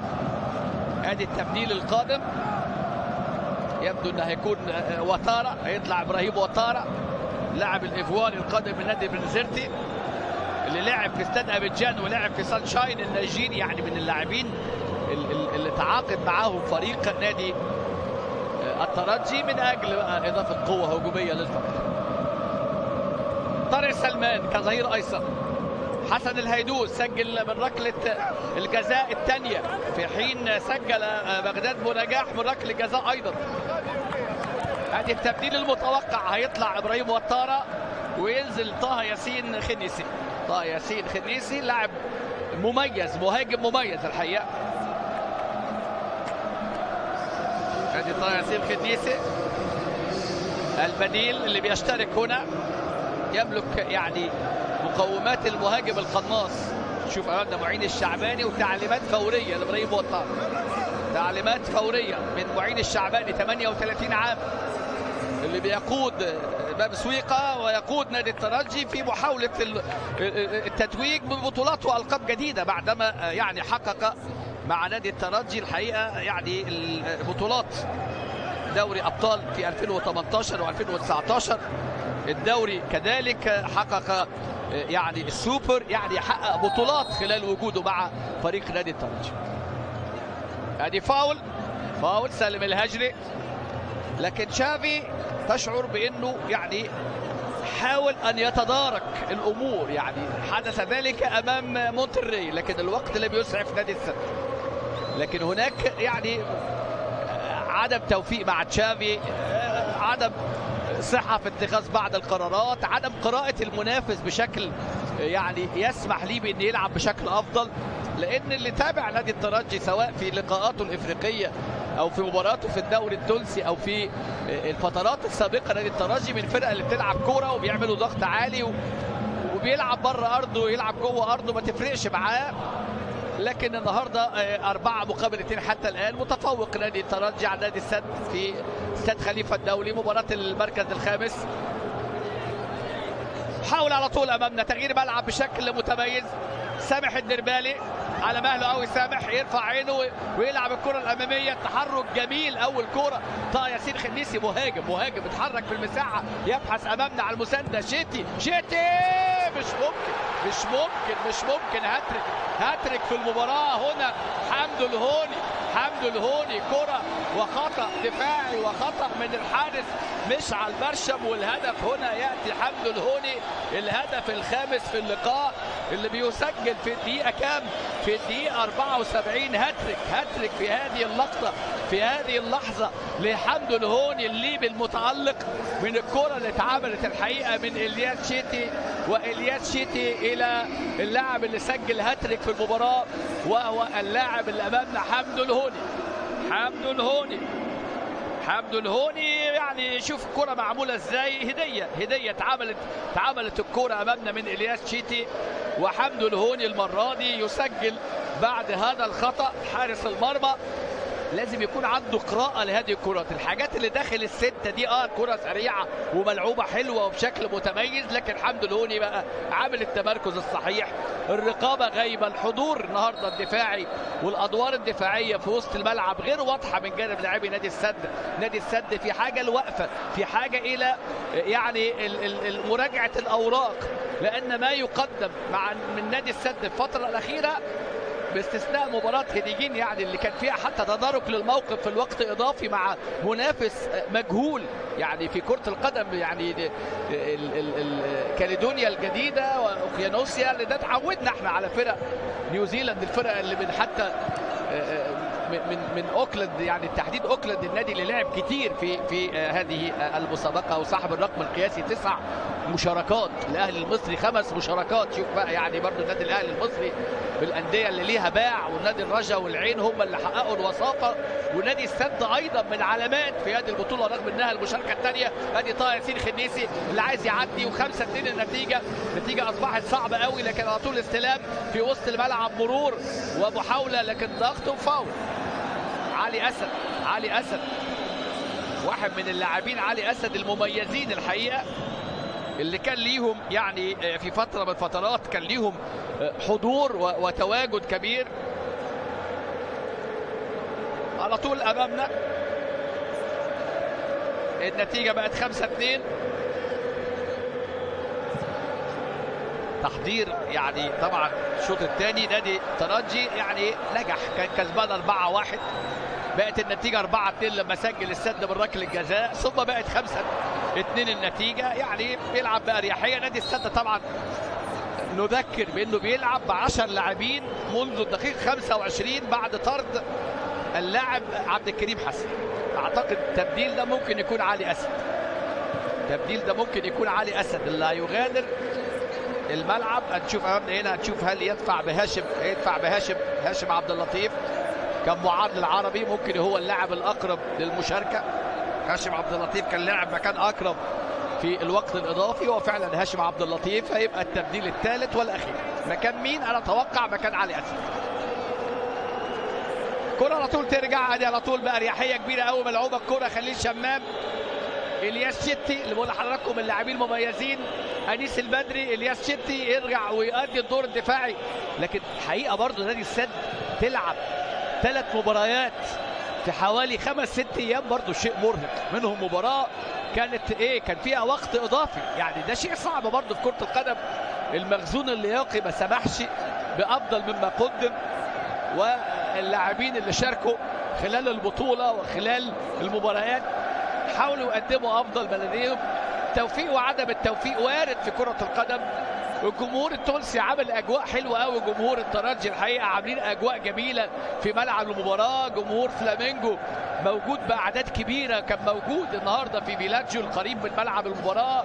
اللي يعني اجواء كاس عالم، الفان زون، المناطق السياحيه هنا سواء كطاره ولا سوق واقف ولا الاماكن الموجوده، البيرل، اللؤلؤه، كل دي اماكن تذهب تجد خلالها يعني السياح. لكن هو التبديل خلاص، الظروف بتحكم. هيطلع اكرم عفيف اللي طبعا بذل مجهود كبير. اكرم واحد من اللاعبين المميزين، احسن لاعب في اسيا، قدم موسم رائع حقيقه خلال وجود المنتخب القطري سواء في كاس اسيا ولا في كوبا امريكا. ادي الهدف الخامس، الاخطاء الدفاعيه، كرة من الياس شيتي، وطبعا خطأ في التمركز وخطأ في اللقطة الماضية. واكيد طبعا حمدو الهوني هاتريك في هذه المباراة. حمدو الهوني الليبي يسجل هاتريك لحمدو الهوني اللي طبعا يعني وجد النهارده فرصة انه يسجل في مباراة اليوم. تبديل الثالث والاخير، خروج اللاعب اكرم عفيف، واحد من النجوم المميزين طبعا، والده كابتن حسن عفيف وشقيقه علي عفيف، يعني عائله رياضيه واسماء ونجوم كره القدم القطريه اللي قدمت لنا العديد من النجوم. نادي السد اللي النهارده بتتابع يعني اداء غير مرضي لعشاقه ومحبينه وانصاره، ويمكن النهارده في نوع من العزوف من الجماهير لان السد جمهوره اتعود على البطولات وتعود على التتويج وتعود على الالقاب. هو بطل للدوري وشارك بهذه الصفه في هذه المسابقه، خرج في نصف نهائي في بطوله دوري ابطال اسيا، لكن ان شاء الله عنده تحدي وتحدي كبير امام النصر السعودي وامام سبهان، وانتظار القادم بقى من البلاي اوفس باذن الله. على طول كرة ملعوبة ترجع على طول. ادي امامنا هنا عبد القادر بدران تسبب في ركله الجزاء، نتفق نختلف لكن هي في النهايه ركله الجزاء طبعا احتسبت في هذه المباراه. ركله الجزاء المحتسبه في المباراه واللي سجل من خلالها فريق نادي السد هدفه الثاني. تبديل قادم، تبديل جديد. رائد فادع هيدخل امامنا هنا كمعار الى ترجي جرجيس. امامنا رائد فادع التبديل القادم. الترجي قدم اداء مميز النهارده الحقيقه، هدفين لانيس البدري وهاتريك لحمد الهوني وارقام ومحاولات للوصول الى المزيد من الاهداف في هذه المباراه. عبد الرؤوف اللي دخل كبديل، لاعب الجزائري، اللاعب القادم من صفوف اتحاد العاصمه ولعب ايضا في بارادو، يعني واحد من المواهب ومن اللاعبين اللي مثلوا الجزائر على مستوى المنتخب الاولمبي في اولمبياد طبعا ريو اللي اتلعبت في 2016 في البرازيل. كوليبالي، حمد الهوني، نقص العددي اكيد، يعني لاعبين مباريات 3 في وقت قصير. دي المباراه الثانيه بالنسبه لفريق نادي الترجي، لكن نادي السد لعب 3 مباريات، لعب يوم 11 ولعب يوم 14 ولعب يوم 17، يعني ضغط مباريات كبير قوي، في حين نادي الترجي لعب يوم 14 والنهارده هو بيلعب مباراه ثانيه، مباراه طرديه. كلاهما كان يطمح في اكثر من ذلك لكن الظروف والاجواء. ونادي هيعمل تبديل امامنا اهو، تبديل قادم، تبديل جديد. هيطلع كوامي رقم 3 وهينزل مكانه رائد فادع. امامنا اهو رائد فادع كان معار على فكره في ترجي جرجيس. امامنا هذه التبديل، تبديل ثالث واخير. خلاص كل فريق في المباراه استنفذ التبديلات ال3 في مباراه اليوم. طبعا في حاله الوقت الاضافي بيبقى فيه تبديل رابع، يعني طبعا وتقنيه الفار موجوده في البطوله. كاس العالم للانديه، من يتوج باللقب، 10 نهائيات ما بين فرق امريكا الجنوبيه والفرق الاوروبيه، وكان هناك نهائي برازيلي في اول نسخه 2000، وكان هناك نهائي ايضا ما بين طبعا المنتخب ما بين انديه افريقيا وانديه اوروبا مرتين، مره الرجا ومره كان مازيمبي 2010، والرجا كان في امام الانتر، والرجا كان امام بايرن ميونخ في 2013. ثم وصول الانديه الاسيويه ايضا للنهائي في مناسبتين، ولكن طبعا كان تفوق اوروبي ايضا في تلك اللقاءات. هل يكون النهائي الاوروبي الامريكي الجنوبي مع تاهل فلامينجو ونادي ليفربول، ولا اللي احنا نتمناه ان الهلال يكون هو طرف المباراه النهائيه امام مثلا ليفربول في حال تفوقه على مونتري في المباراه اللي تقام غدا؟ بعد قليل الهلال مع فلامينجو. تلقى امامنا هنا من جانب اللاعب اللي دخل بديل، ادي امامنا هنا هاشم عبد اللطيف اللي دخل بديل. كره ترجع، وادي امامنا هنا عبد القادر بدران وفاول. نلعب في الدقيقه 83 من هذه المباراه اللي شهدت يعني 7 اهداف، نسبه عاليه قوي من الاهداف في مباراه، نسبه عاليه جدا من الاهداف، يعني 7 اهداف في مباراه واحده، يعني شيء صعب. وان كان طبعا 5 للترجي 2 لفريق نادي السد. ادي كره مقطوعه حول من حسن الهيدوس، يا ولد حسن الهيدوس النهارده وبغداد بنجاح. كره تعود الى هاشم لكن مقطوعه، كره مقطوعه من هاشم. على طول كرة ترجع مرة ثانية، مش على المرشد، خطأ غير مطلوب في هذا الوقت بمشعل برشم، لكن راية وتسلل على أنيس النهارده مباراة طردية، مباراة مصالحة لكن رغم الخساره نادي السد لكن اعتقد في مكاسب من خلال الوقوف على بعض النقاط السلبيه. نادي السد في بعض الامور السلبيه، لا نجد ضغط على المنافس، مفيش الضغط العالي، الرقابه قليله جدا، فقدان الكره ما بيتباعوش ضغط، يعني الضغط العالي على المنافس.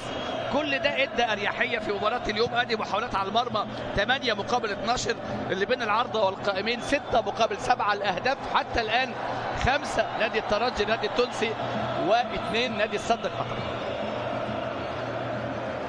لكن الياس شيتي عامل مباراه كبيره، الظهير الايسر اللي وجد النهارده المساحه في هذه المباراه. علي اسد يرجع الى خوخي بعلام، يعني انا في رايي هو افضل لاعب السد النهارده.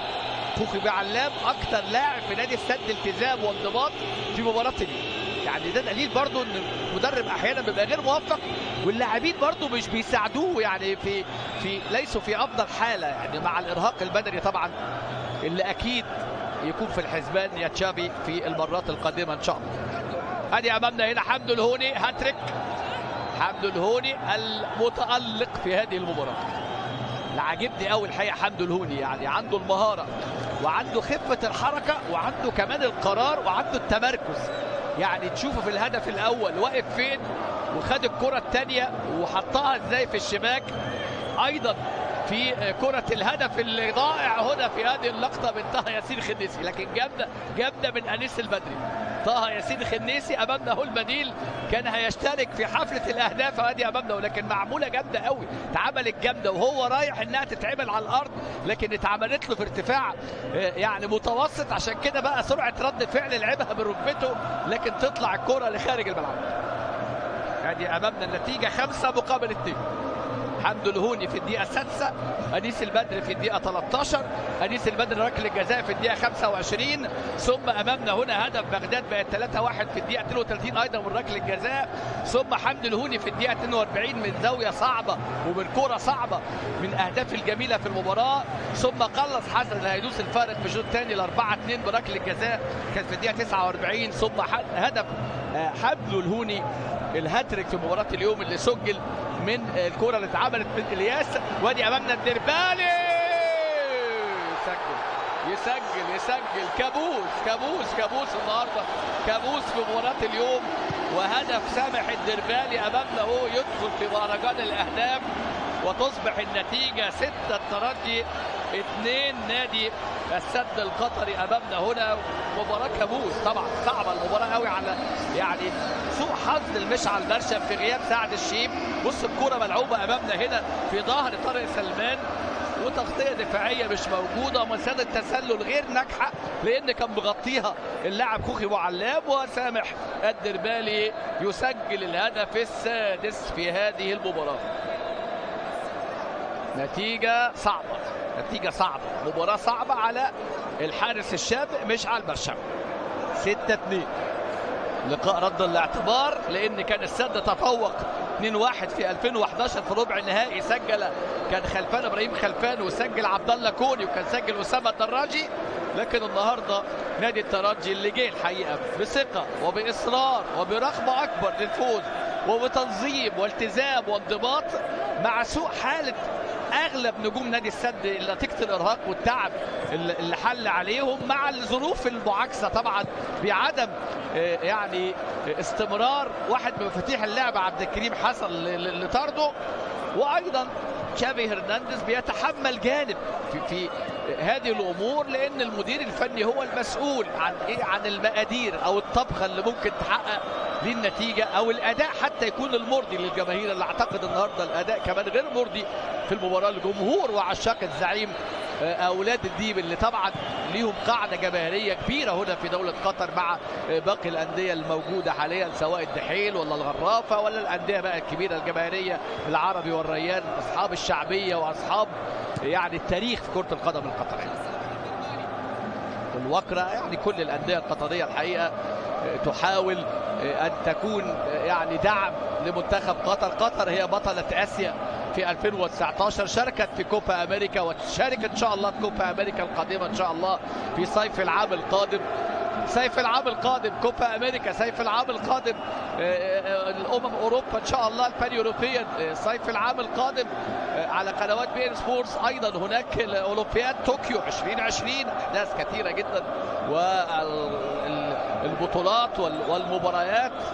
وتابعنا قرعه دوري الابطال وننتظر استئناف دوري الابطال ان شاء الله في منتصف فبراير القادم، تشامبيونز ليج، ولا ننسى ايضا تشامبيونز ليج الافريقي والكونفدراليه الافريقيه ودوري ابطال اسيا. كل هذه الاحداث على قنوات بي ان سبورتس ان شاء الله في الموسم القادم والعام القادم اللي على الابواب، والعيد الوطني لدوله قطر ان شاء الله غدا. كل التهاني لسمو الشيخ تميم بن حمد امير دوله قطر والشعب القطري، اخواننا الاعزاء واصدقائنا والمقيمين هنا في دوله قطر. سلام على طول امامنا، انطلاقه ومحاوله من جانب حسن الهيدوس اللي بيحاول مع بغداد بنجاح، راح على المرمى يعني في المباراه 4 مرات، سجل من ركله جزاء واصبح هو الهداف بقى مع حمد الهوني، الاثنين لكل منهما 3 أهداف، وعبد الكريم هدفين وانيس البدري هدفين. وننتظر ان شاء الله المباراه القادمه ما بين فلامينغو والهلال. إلياس شيتي امامنا، عوامل كثيره سبب في هذه النتيجه. الطرد كان يعني احد الاسباب، وايضا لا ننسى نقص العددي والارهاق البدني، والسد كان في الامكان افضل مما كان، لكن اكيد جمهور السد والجماهير القطريه يعني قدر الله ما شاء فعل، لان بالفعل نادي السد الفتره الاخيره محتاج وقفه، يعني بعد خروجه من دوري ابطال اسيا الامور بقت صعبه شويه، يعني بقى في بعض التراجع في المستوى وفي الاداء ومفيش استمراريه. يعني كره القدم محدش بيستمر، يعني الاستمراريه دي بيبقى ليها فتره وليها وقت، وبعد كده ترجع تعيد تشكيل وتعيد البناء وتعود الى الطريق الصحيح، الطريق المفروض اللي الطبيعي نادي السد كاحد الانديه الحقيقه اللي ليها عشاقها ومحبيها في العالم العربي وليس فقط، وفي اسيا طبعا كاحد الانديه اللي توجت بلقب دوري ابطال اسيا مرتين. ادي امامنا بغداد بنجاح، واحد من اللاعبين المميزين. بغداد يحاول التمرير لكن كره على طول مقطوعه المره دي، وراجع اللاعب اللي دخل كبديل رائد فادع. امامنا ادي انطلاقه، سامح الدربالي دخل في مهرجان التهديف النهارده. سامح الدربالي عنده 10 لقاءات دوليه لكن لم يسجل دوليا، لكن النهارده سجل اسمه وسجل حضوره وسجل في هذه المباراه 6-2. نتيجه قاسيه جدا جدا، نتيجه غير متوقعه. وارد ان الترجي يفوز على السد، لكن اكثر المتفائلين في باب سويقه في تونس في معقل يعني نادي الترجي ما كانش يتوقع هذه النتيجه العريضه في مباراه بعض يتحدث انها مباراة طردية، يعني تحصيل حاصل لكن تبقى مسجلة في سجلات هذه البطولة. بنلعب امامنا اهو في الدقيقتين الوقت بدل الضائع. نتيجة المباراة 6 أهداف للترجي مقابل 2 لنادي السد القطري. حمد الهوني 3 أهداف في هذه الليلة، أنيس البدري هدفين، والدربالي سجل هدف وهدفين لنادي السد، هدف عن طريق بغداد بنجاح كان في الشوط الاول، وهدف عن طريق حسن الهيدوس، وهدفي السد من ركلتي جزاء. امامنا هنا لحظات تنتهي بها هذه المباراه، استمتعنا فيها ب8 أهداف. مهرجان الاهداف، الترجي يحقق نتيجه وفوز عريض على السد القطري ب6 أهداف مقابل هدفين في هذا اللقاء. مبروك لنادي الترجي المركز الخامس اللي بيحققوه بالمناسبه للمره الثانيه بعد ما حققوه في النسخه الماضيه على حساب جوادالخارا بركلات ترجيح، وكانوا سادس في عام 2011 امام مونتري. نادي السد اللي حقق ثالث في 2011 وكان قدم مستوى رائع، النهارده غير موفق في هذه البطوله ويحتل المركز السادس بهذه الخساره. شكرا لكم ولكم مني كل التحيه الى الزميل العزيز احمد خليل.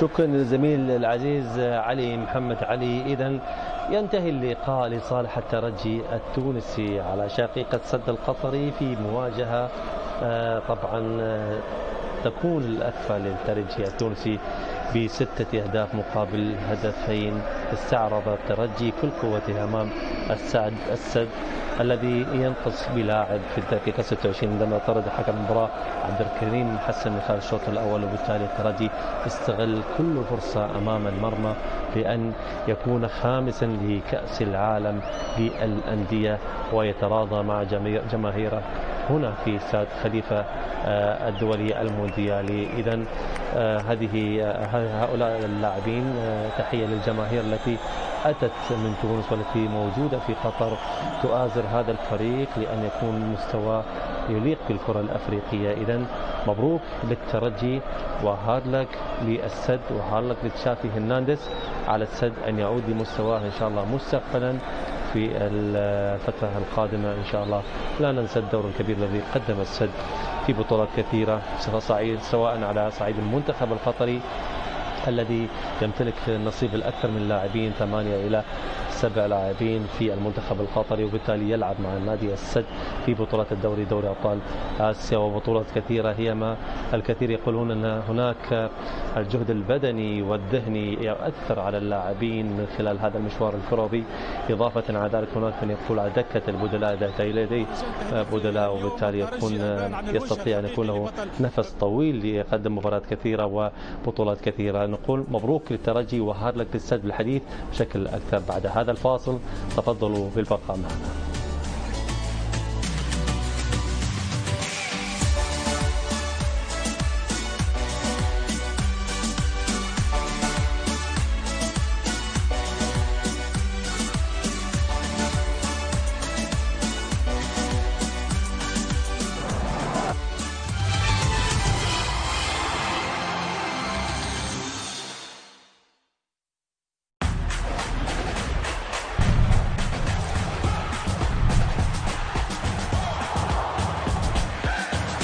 الدوري الإيطالي، سامدوريا، يوفنتوس.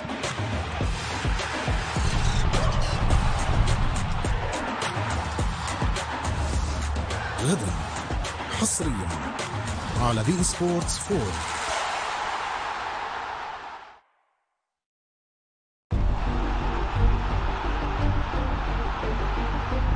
الدور ربع النهائي من كأس الرابطة الإنجليزية.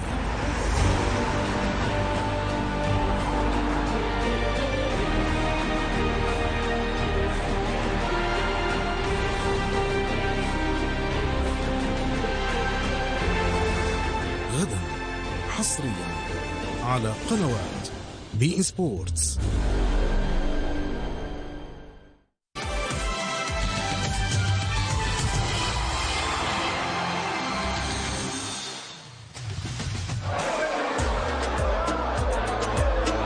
اهلا بكم من جديد مشاهدينا الكرام. اذا ومع مونديال كاس العالم للانديه هنا نشاهد الجماهير البرازيليه التي أتت لمؤازرة فلامينغو البرازيلي من البرازيل، من ساو باولو، من ريو دي جانيرو، من كل مكان، التي سوف تواجه الهلال السعودي الذي يتطلع لأن يفوز لأول مرة كأس العالم للأندية. هل يصل صحبة مع ليفربول أو مع فريق آخر لا نعلم، ولكن نتمنى التوفيق لفريق الهلال السعودي في هذا اللقاء المواجهة القادمة إن شاء الله. نتذكر معكم الأهداف 8 التي شاهدناها والنصيب الأكثر والأوفر والفوز المستحق للترجي التونسي على شقيقه السد القطري ب6 أهداف مقابل هدفين. الهدف الأول يأتي في الدقيقة 6، حمد الهوني الذي أحرز الهدف الأول بعد التمريرة وبخطأ دفاعي كبير، وتحديدا من جابي الذي لا يستطيع أن يتصدى لمهارات الهوني بشكل جميل. في الدقيقة 13 أنيس البدري يأتي بهدف ثاني وآخر وبخطأ من طارق سلمان الذي أراد أن يعيد الكرة إلى برشم، وبالتالي الهدف الثاني لفريق الترجي التونسي في الدقيقة 26 أنس البدري كذلك هدف آخر وضربة جزاء وطرد حكم المباراة بعد ذهب للفار وأخذ القرار بعبد الحكيم حسن. هذا الهدف الثالث لفريق الترجي. أنس البدري الذي يضع الهدف الثاني. هدف وحيد أو تقليص الفارق كان لبغداد بنجاح من ضربة جزاء في الدقيقة 32 وهذا الهدف لبغداد.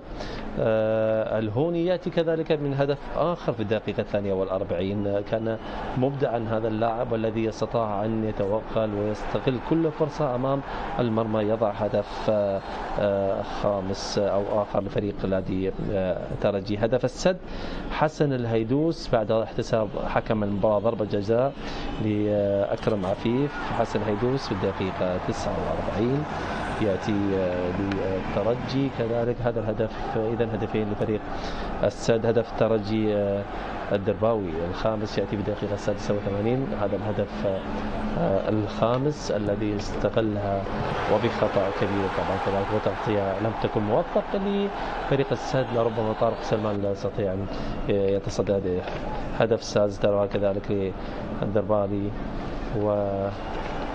هذا الهدف بس في الختام للترجي التونسي. 6 أهداف مقابل هدفين حصلت بغداد أو خوخي بوعلام وجميع اللاعبين بعد هذه الخسارة. يبقى سادسا في خلال هذه البطولة ويأتي الترجي خامسا في كأس العالم. بما أن فوز مستحق وخسارة دعونا نذهب لنستمع مدربين الفريق الذي فاز الشعباني والذي خسر تشافي هرنانديز. تهديف اليوم الترجي أبان عن الوجه الحقيقي لبطل أفريقيا نتيجة وأداء. الحمد لله معناها يظهر لي المجموعة هذه تستحق على الأقل فوز. الورقة الحمراء من بعد 3-0 عاونتنا أكثر بطبيعة. الحمد لله جماهير زادة اللي جات وساندت يعطيهم الصحة وبارك الله فيهم على الأقل ما يروحوش بخيبة أمل. اليوم شفنا مباراة فيها المتعة فيها معناها فرجة فيها أهداف. الحمد لله على كل حال ونشكر الأولاد على المجهود اللي قدموه وخاصة من الناحية الذهنية اللي حضرناها لأنه بعد المباراة الأولى كانت خيبة أمل كبيرة بصراحة ولكن عرفنا كيفاش نحضروا اللاعبين نتاعنا من الناحية الذهنية. يعطيهم الصحة ونكملوا نخدموا دائما. المباريات هذه تكسب اللاعبين تجربة كبيرة خاصة معناها فريق جديد مع بعضه. حاجة من الحاجات اللي تخليهم إن شاء الله أكثر لحمة من الناحية الذهنية وخاصة التكتيكية في التنشيط الهجوم.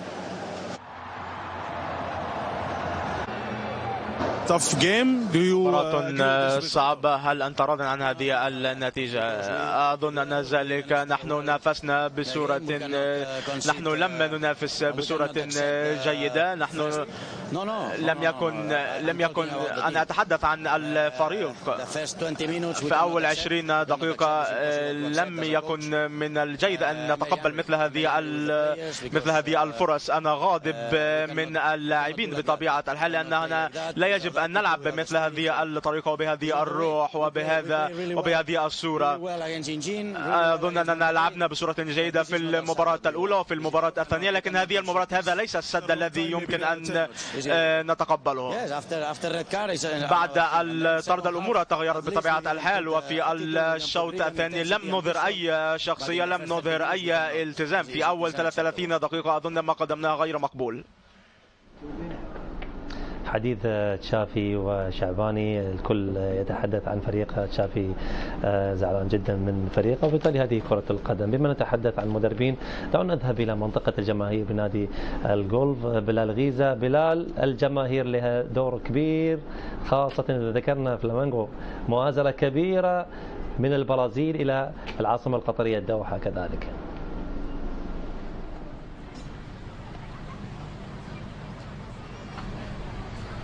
وهو كذلك زميلي أحمد مؤازرة كبيرة وجماهير الترجي سعيدة في هذا اليوم. ربما عوضت الخسارة الأولى أمام الهلال والإقصاء المبكر من بطولة كأس العالم للأندية ولكن هي سعيدة اليوم بهذا الفوز. تفاعلت مع كل الأهداف التي سجلت في هذه المباراة. الانطباعات على المباشر فرحة كبيرة وفوز بنتيجة عارضة اليوم. الحمد لله يا رب. اليوم رينا الوجه الحقيقي نتاع الاسبيرونس جمعية كبيرة 6-2 وهذا ريزلتا ماهيش ضد اي جمعيه ضد فريق السد معناتها في بلاده. الحمد لله يا ربي وان شاء الله نجاحات اكثر لسبيرونس وترجي يا دوله. ان شاء الله تفاعلتوا مع كل الاهداف، ربما نتيجه غير متوقعه قبل المباراه ان تفوز الترجي بسداسيه اليوم. والله هي نتيجه باهيه، كنا متوقعين نتيجه كبيره اما مو 6 اهداف، ممكن 4 5 اهداف، بس الحمد لله كانت 6 اهداف جيده، وان شاء الله قدم المواعيد يكون موفق ان شاء الله. زميلي احمد، ايضا عينه من جماهير ليفربول التي بدات بالحضور لهذه المنطقه.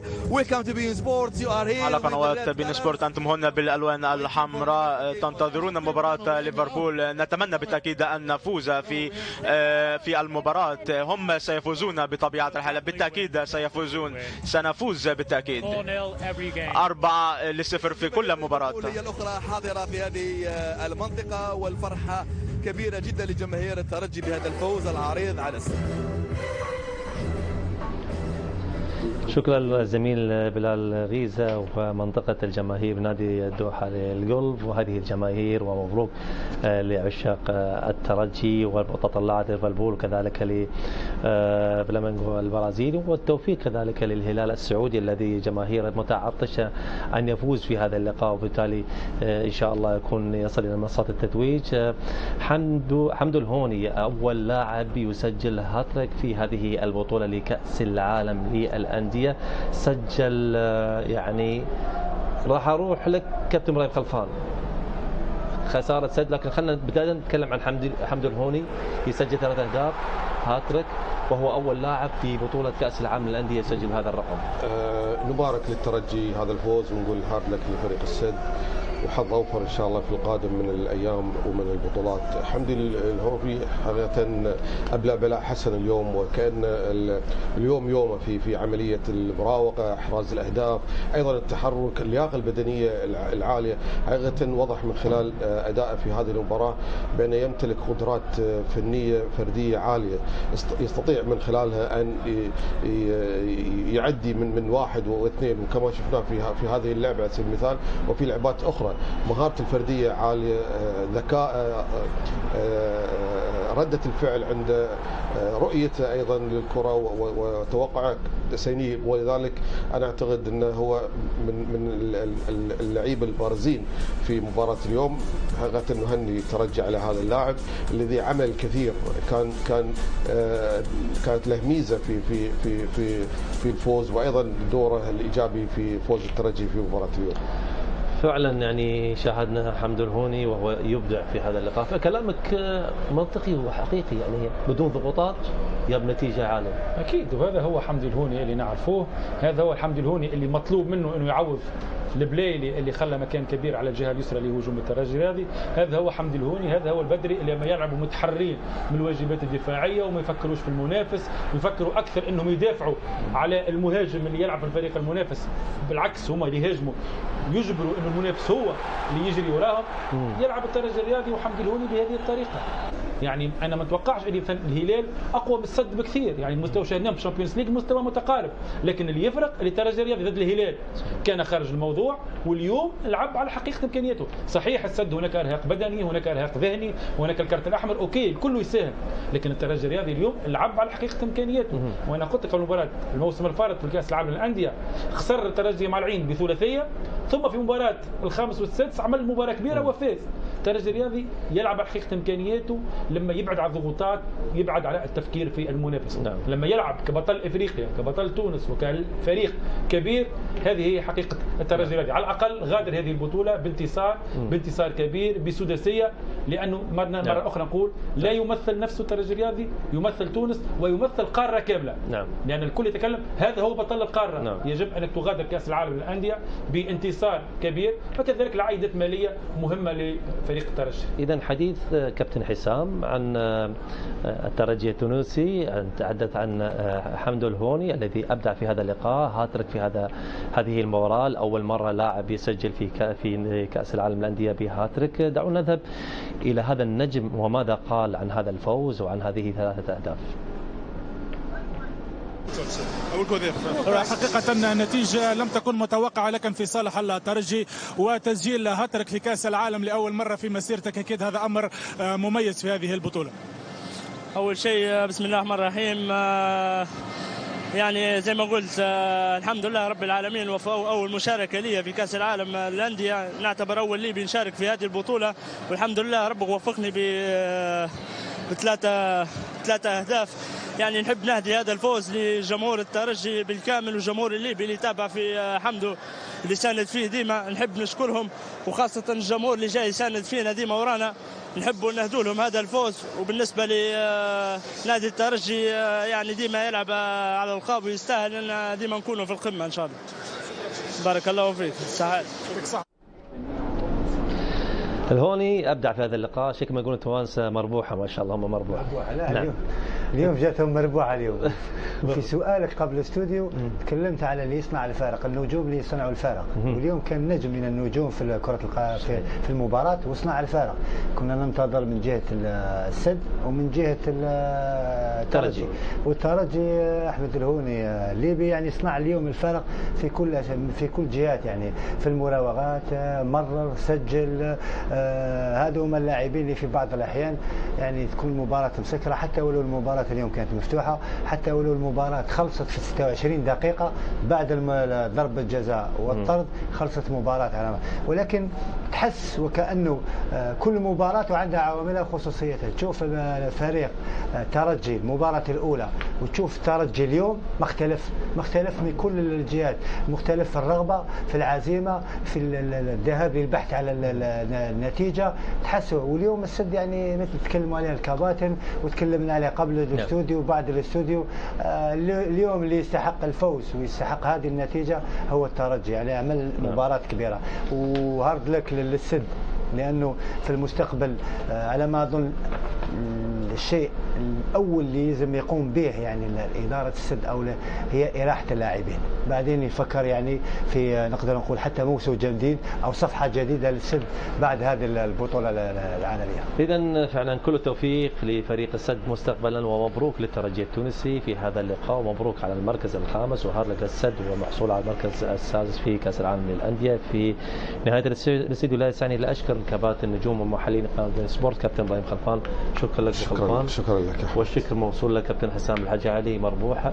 شكرا احمد، ومبروك للترجي الرياضي بهذا الانتصار. الف شكر كابتن رفيق سيفي. شكرا لك. هوني نفس لعبك ونفس طريقتك يعني لكن هو افضل يعني في السن اليوم كان افضل اليوم. شكرا رفيق، شكرا للجميع هنا. اذا نتذكر معكم المباراه القادمه ان شاء الله الهلال السعودي، وطبعا اذا ذكرنا هذه المباراه التي سوف تكون في فلامينغو البرازيل والهلال السعودي ان شاء الله بعد قليل ان شاء الله، والهلال السعودي سوف يلعب بعد قليل، ونتمنى له التوفيق. نفس الالوان التي موجوده عندي كباتن ابراهيم، نفس يكون البدله الزرقاء، نفس البدله الزرقاء، جاهزين للهلال يعني جاهزين مع الهلال، يعني شجعوا الهلال اليوم. اذا التوفيق للهلال في هذا اللقاء، عليكم ان تشاهدوا هذا اللقاء ان شاء الله بعد قليل. سوف يكون ننضم معكم زميل عبد العزيز النصر والزملاء الكرام، والتوفيق للهلال.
قصة العصر وحكاية الزمان.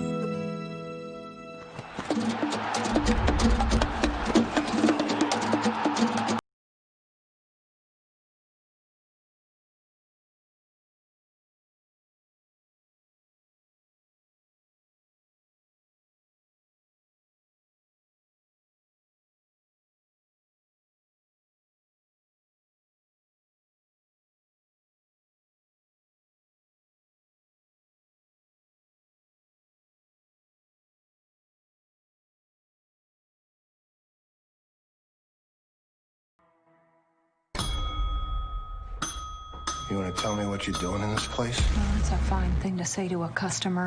Customer who has brought the host of problems to my town, which already has enough problems. People around here, they forget. They forget the past. It's written in blood.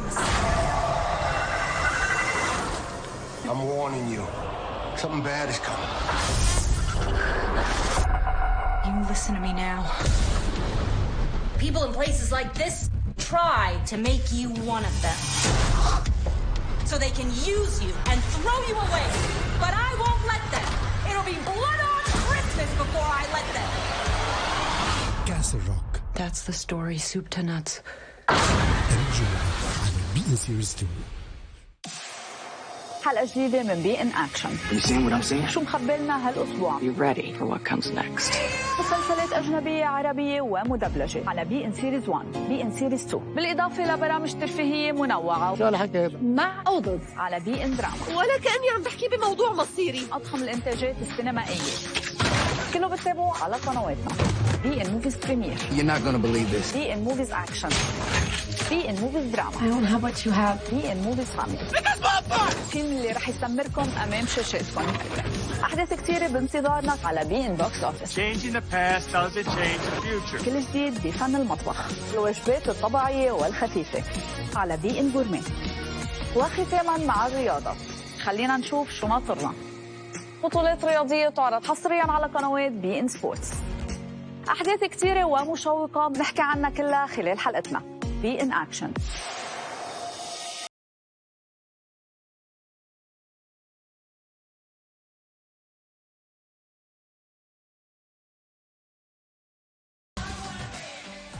هذه قصتنا، قصة جون هولدينغ وملعب خال في شارع أنفيلد، قصة فريق كان لونه الأزرق والأبيض، قصة مشجعين فعلوا المستحيل لحضور مباريات فريقهم، والذي غير لباسه إلى الأحمر.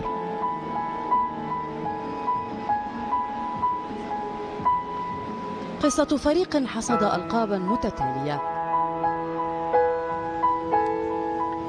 قصة رايسبيك، سكوت، هودجسون وستوبنز، قصة مآسي الحرب العالمية، ومنها سطع نجم الفريق الأحمر على هيئة ليدل.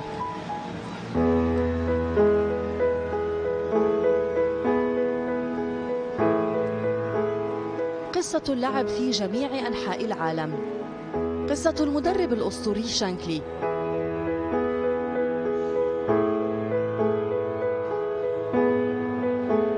قصة ييتس وكالي،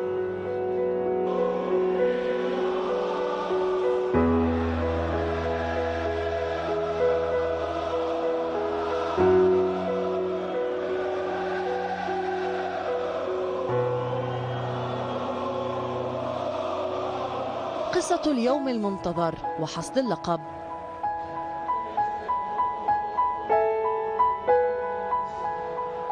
وحصد المزيد من الألقاب،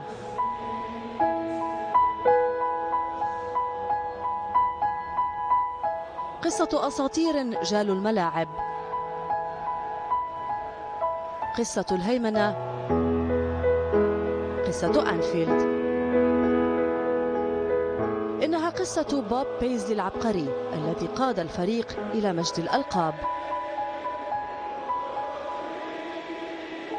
قصة أساطير هانسن، روش وبارنز، قصة أفضل التشكيلات التي رأيناها، قصة الملعب الذي أعيد إعماره، قصة أبناء النادي الذين قادوا الفريق إلى المجد، قصة مدربين صنعوا التاريخ، قصة أمجاد قديمة صنعت من جديد، وأساطير أهدت المزيد من الألقاب، وجماهير رافقت هذه الأمجاد، قصة عنفوان، فخر وأمل وصمود وتضامن، قصة ماض وحاضر ومستقبل واعد.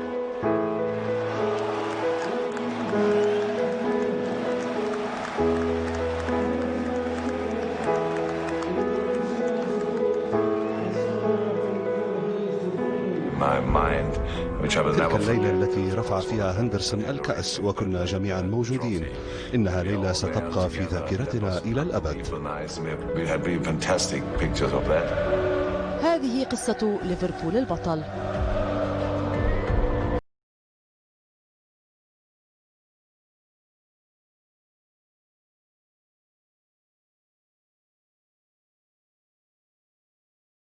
Reggie, take us home. Isn't it crazy? That baby face, you look about 23. It's all makeup. Not the face, not the face. And he's like, hey man, here's AIDS. He's like, hey man. This is a stupid game. James, this is your idea. You think I don't know that?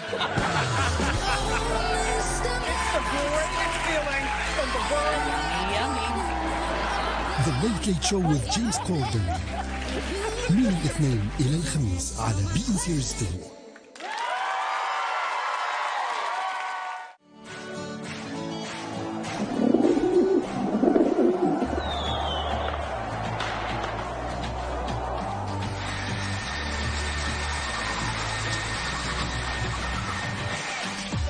مرحبا بكم مشاهدينا الاعزاء في هذه التغطيه الخاصه بكاس العالم للانديه المقامه في الدوحه. دعونا ننتقل مباشره للزميل حفيظ دراجي نتابع معكم ركله البدايه للقاء ليفربول الانجليزي والسد القطري. حفيظ. أسعد الله مساكم بكل الخير مشاهدينا المحترمين أينما كنتم إلى انطلاقة بطولة كأس العالم للأندية من هنا من الدوحة. حضور جماهيري كبير من عشاق الريدز في مدرجات الملعب، في الجهة المقابلة أيضا حضور قطري وعربي لأجواء ستكون كبيرة. حكم المباراة يطلق صافرة البداية للمباراة الأولى، منافسة كبيرة بين العملاقين محمد صلاح من جهة وحسن الهيدوس في المقابل. يا له من صراع، هجمة خطيرة لفريق ليفربول بقيادة الثلاثي ساديو ماني فيرمينو صلاح. انطلق صلاح، يستلم صلاح، كرة عالية، جول جول جول يا صلاح. اللحظات الأخيرة من المباراة، نادي السد يحاول ويكرر بحثا عن هدف التعديل من كل الجهات في محاولات للتسديد. كرة عالية من هنالك على الجهة اليمنى، جول جول جول. يا الله، بطولة ولا أروع لكأس العالم للأندية هنا في الدوحة، حصريا على قنوات beIN Sports. Hi, I'm John Barnes. And I'm Jason McAteer. And this is Qatar, only a 6-hour journey from home. Dead simple. We didn't need a visa, just straight on the plane. We're here to see what it's got to offer football fans for the Club World Cup 2019. And the FIFA World Cup 2022. This is from Liverpool to Doha.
أسعد الله مساءكم مشاهدينا في كل مكان. نحييكم من العاصمة القطرية الدوحة، وها هي الصور تأتيكم مباشرة لهذه الأجواء الجميلة والرائعة وأيضا الممطرة والباردة قبل يوم من يومها الوطني دولة قطر، والأبراج المشعة بألوان مختلفة. وهنا من خارج ملعب خليفة الدولي الجماهير البرازيلية القادمة من البرازيل لمؤازرة فريقهم بطل ليبرتادوريس فلامينغو، ومن هناك أيضا جماهير أخرى للترجي بطل أفريقيا.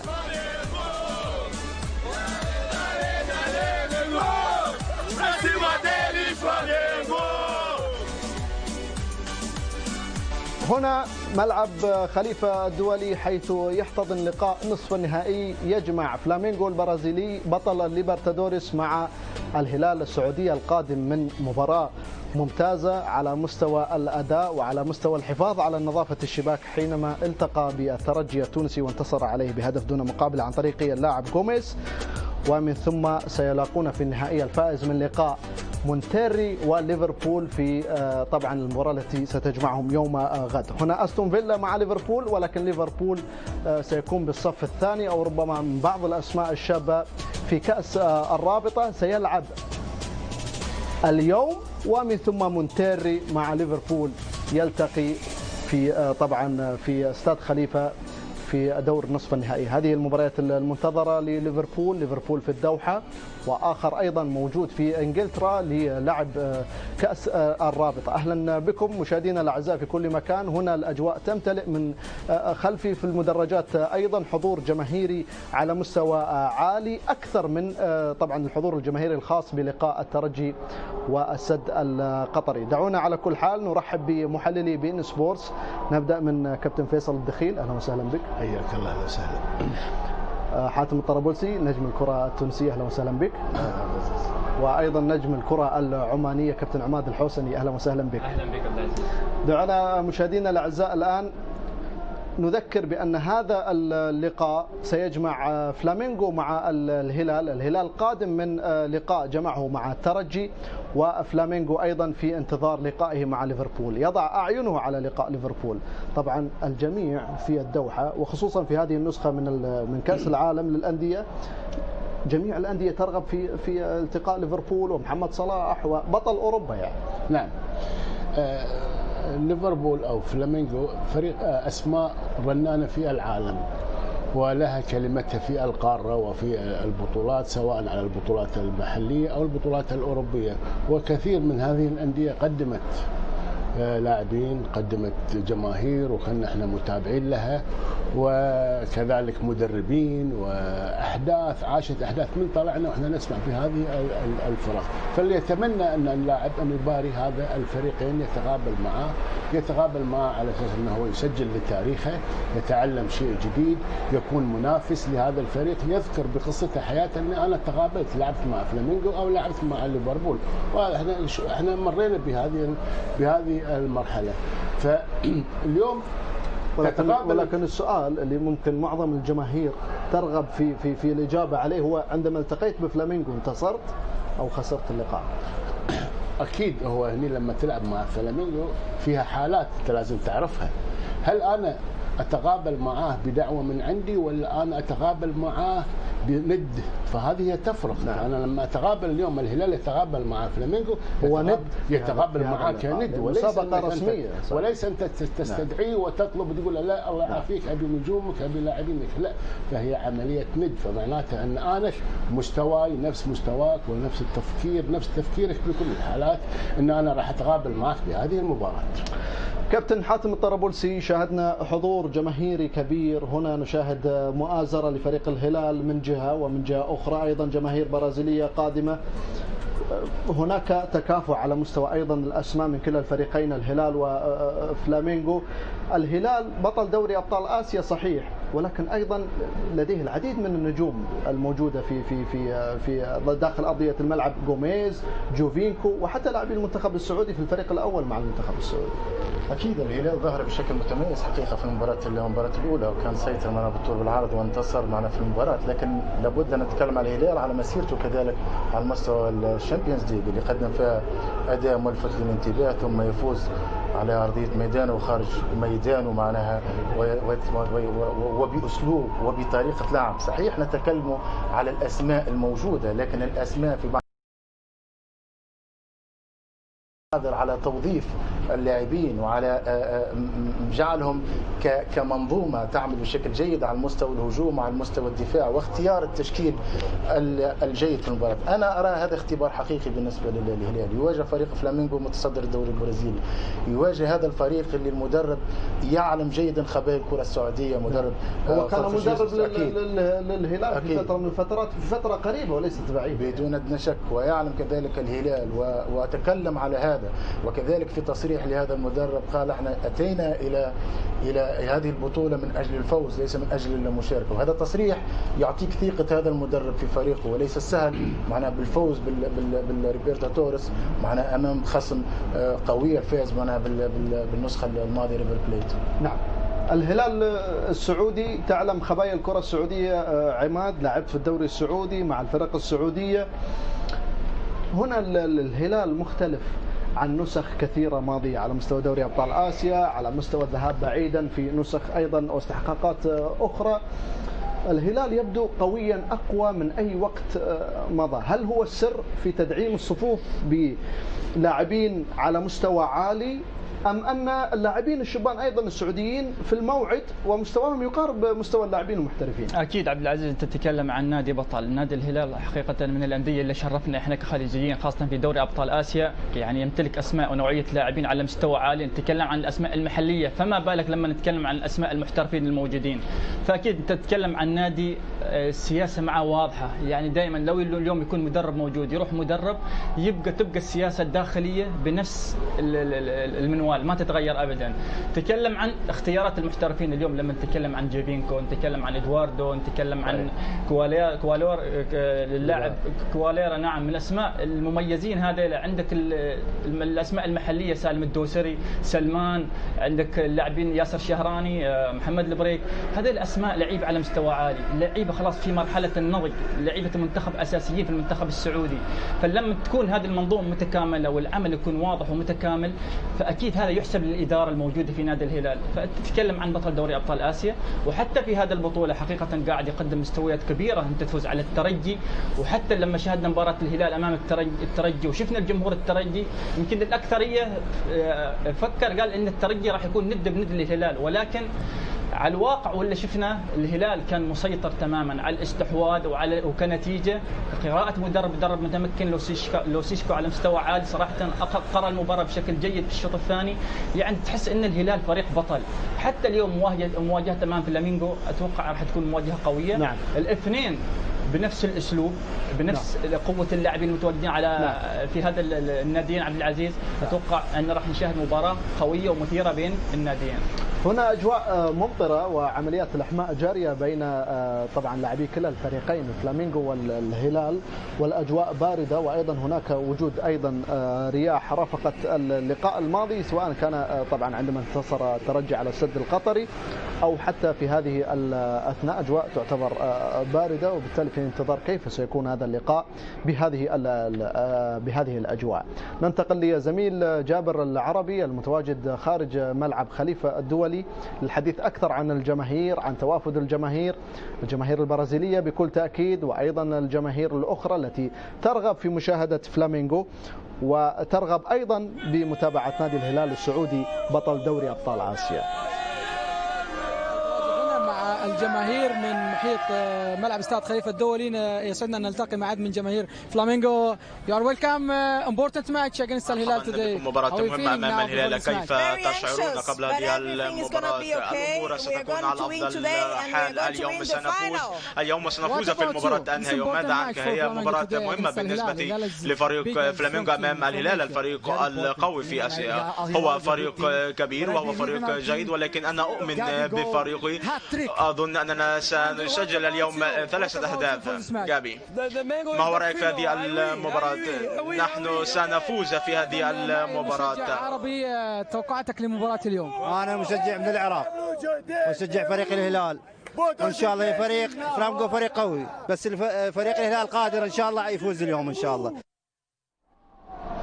شكرا لزميل جابر العربي. طبعا الجماهير تتوافد من كل مكان، حتى جماهير طبعا الوطن العربي سواء من العراق أو حتى من بلاد المغرب أو حتى من منطقة الخليج العربي، الجميع توافد هنا لمشاهدة كأس العالم للأندية في هذه النسخة، والتي ستشهد حضور ليفربول مع طبعا ليعشقه جميع العرب محمد صلاح البطل مع ليفربول في دوري أبطال أوروبا. كنا نتحدث عن موضوع رزنامة كأس العالم للأندية. كابتن فيصل الدخيل، ربما أنت قريب في فترة من الفترات من الاتحاد الآسيوي، هناك رزنامات، هناك استراتيجية واجتماعات مختلفة. طبعا بما يخص الترجي مع الهلال السعودي في هذا اللقاء، توقف كثيرا الترجي بعد بطولة دوري أبطال أفريقيا حينما التقى الهلال السعودي، والهلال السعودي توج حاليا تقريبا ما يقارب أسبوعين. هل هناك مفارقة كبيرة، وهل هناك أيضا فارق كبير سيشهد أي لقاء يجمع بطل قديم منذ عدة أشهر وبطل حديث؟ والله شوف، هي عملية التنظيم في عملية المستوى القارات تماما هي تجد على مستوى القارة بتواريخها بأجواءها بمبارياتها بمناسباتها تجد فيها، لأن لكل قارة لها اتحادها، وهذا الاتحاد يضع البرنامج. وفي مشكلة في الاتحاد الآسيوي، تجد بعض المرات الأندية الآسيوية تبدأ، أوزباكستان تبدأ متأخر، دائما تجدها لما تبدأ متأخر، ولكن الاتحاد الآسيوي ينظر إلى الأكثر في خبرته. فكذلك القارة الأفريقية بمشاركاتها وبتنظيماتها تجد هم كذلك لها فيها. فبعض المرات لما تجمع هذه البطولة لا شك أنه راح يكون في فارق بين التواريخ، في فارق بين الوقت، في فارق، لكن مضطر أنك أنت تحاول. ولو تعمل الرزنامة تجد هم كذلك الرزنامة قدر المستطاع الاتحادات كلها في القارات قاعد يحاولون أن يكونون متقاربة، ولكن أنا أعتقد صعب أنك أنت توفق بالتواريخ قريبة، ولكن يعني وأن يكون هناك توافق من الاتحادات يعني والبلدان، لأن قاعد يحاول عوامل ربما تكون مناخية وعوامل كثيرة يعني تكون حاضرة في هذه البلدان. على كل حال لا زالت عملية الإحماء جارية من فلامينغو وأيضا الهلال السعودي. لدينا زميل بلال جيزة أيضا متواجد من منطقة الجماهير من نادي الدوحة للجولف، يتحدث أكثر أيضا عن الفعاليات المتواجدة هناك في منطقة الجماهير. بلال إليك. مساء الخير زميلي عبد العزيز، تحية لك ولكل مشاهدي قنوات بين سبورتس هنا من منطقة المشجعين التي تزينت في هذا اليوم بألوان نادي فلامينغو البرازيلي. أجواء مونديالية برازيلية هنا بالعاصمة القطرية الدوحة. هذه الجماهير أكدت مرة أخرى عشقها وحبها الكبير لرياضة كرة القدم، صنعت أجواء رائعة، تفاعلت مع الأجواء الموسيقية التي كانت هنا، وأيضا مع مباراة السد والترجي التونسي. عينة من هذه الجماهير متواجدة معنا على المباشر. ويلكم تو بين سبورت. مرحبا بكم على قنوات بين سبورت. أنتم هنا في منطقة المشجعين، ماذا يمكن أن تقول عن الأجواء؟ الأجواء رائعة، ونحن لدينا تطلعات كبيرة حول هذه المباراة. فلامينغو جاهد لهذه المباراة، وسيكون هنالك 11 لاعب أمام 11 لاعب على أرضية الميدان، وأظن أن مهاجمين جاهزون لتسجيل الأهداف. العديد من جماهير البرازيل هنا خاصة من فلامينغو يغنون، وأجواء كبيرة في هذا المكان. نعم، هنا عدد كبير من الجماهير، ويوم السبت أيضا سيكون هنالك المزيد من الجماهير، وسنسجل 3 أهداف في شباك ليفربول. أنت هنا بهذه الألوان الأسود والأحمر، ماذا يمكن أن تقول عن هذا اللباس؟ أنا شيخ من البرازيل، وأنا جئت لكي أساند فلامينغو وأستخدم هذا اللباس الذي يستخدم في قطر. إذن أنا جئت هنا لكي أساند فريقي الذي سيفوز اليوم. فلامينغو، جمهور فلامينغو يقولون بأنكم ستفوزون الكأس في هذه البطولة. نعم، هذا صحيح، نحن نطمح في الفوز بلقب كأس العالم للأندية. سيكون هنا النجمة الثانية. إذن ماذا يمكن أن تغنوا لفلامينغو؟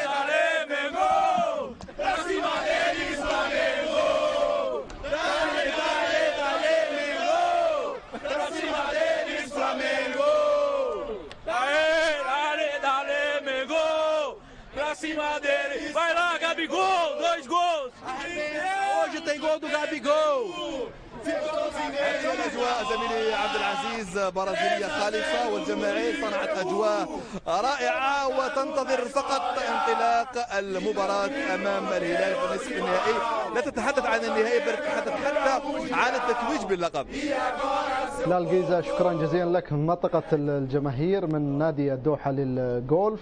طبعا هنا طبعا نظرة رائعة لهذا الملعب الأخضر، وهنا أيضا الأمطار ربما توقفت أو قلت قليلا عن طبعا الهطول كما كانت طبعا في السابق، وبالتالي تتهيأ الأجواء أكثر فأكثر بالنسبة لي. لعب لقاء ممتع بكل تأكيد، خصوصا على أرضية ملعب خليفة الدولي. الجميع يعول على جابيجول سيلعب هذا اللقاء. كانت هناك أخبار تقول بأن جابيجول ربما حصل على بطاقات أو ما شابه سيتوقف عن اللعب لأنها بطولة دولية. صحيح، لأنها بطولة دولية مستوى أمريكا الجنوبية، ولكن مفصولة عن كأس العالم، وبالتالي يحق لجابيجول أن يلعب في هذا اللقاء.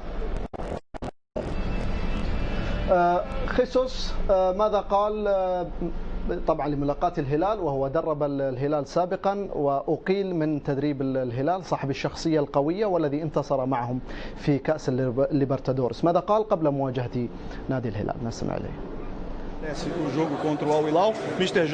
تمام الهلال. إذا السؤال الذي أريد أن أطرحه، ما الذي تنتظر من فريق الهلال وكيف ستكون المباراة؟ هل تنتظر أن يلعب الهلال بصورة مختلفة؟ أظن أننا سنرى فريق كبير اليوم على أرضية الميدان، ونحن نطمح في الفوز في هذه المباراة. بطبيعة الحال الهلال سيدخل بقوة إلى أرضية الملعب مع وجود غوميز وجوفينكو اللذان يؤديان بصورة جيدة مع الفريق، ولكن هل تعتقد بأن الخبرة في فلامينغو ستفيد الفريق؟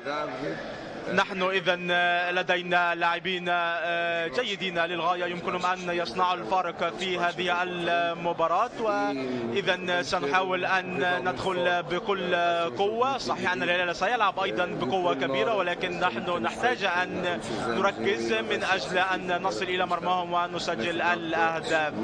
وإذا على أرض الملعب ممكن أن يحدث أي شيء، ولكن الفريق فاز بالدوري البرازيلي بكأس ليبرتادوريس. كيف يدخل إلى هذه المباراة بعد هذه الألقاب؟ إذا نحن نعرف أن كل المباريات في مثل هذه البطولات تكون دائما صعبة، ولكن نحن يجب أن نتحلى بالتركيز وبالقوة وأن نحاول أن نلعب بخطوط متقاربة. شكرا جزيلا وأتمنى لكم الحظ الأوفر في المباراة.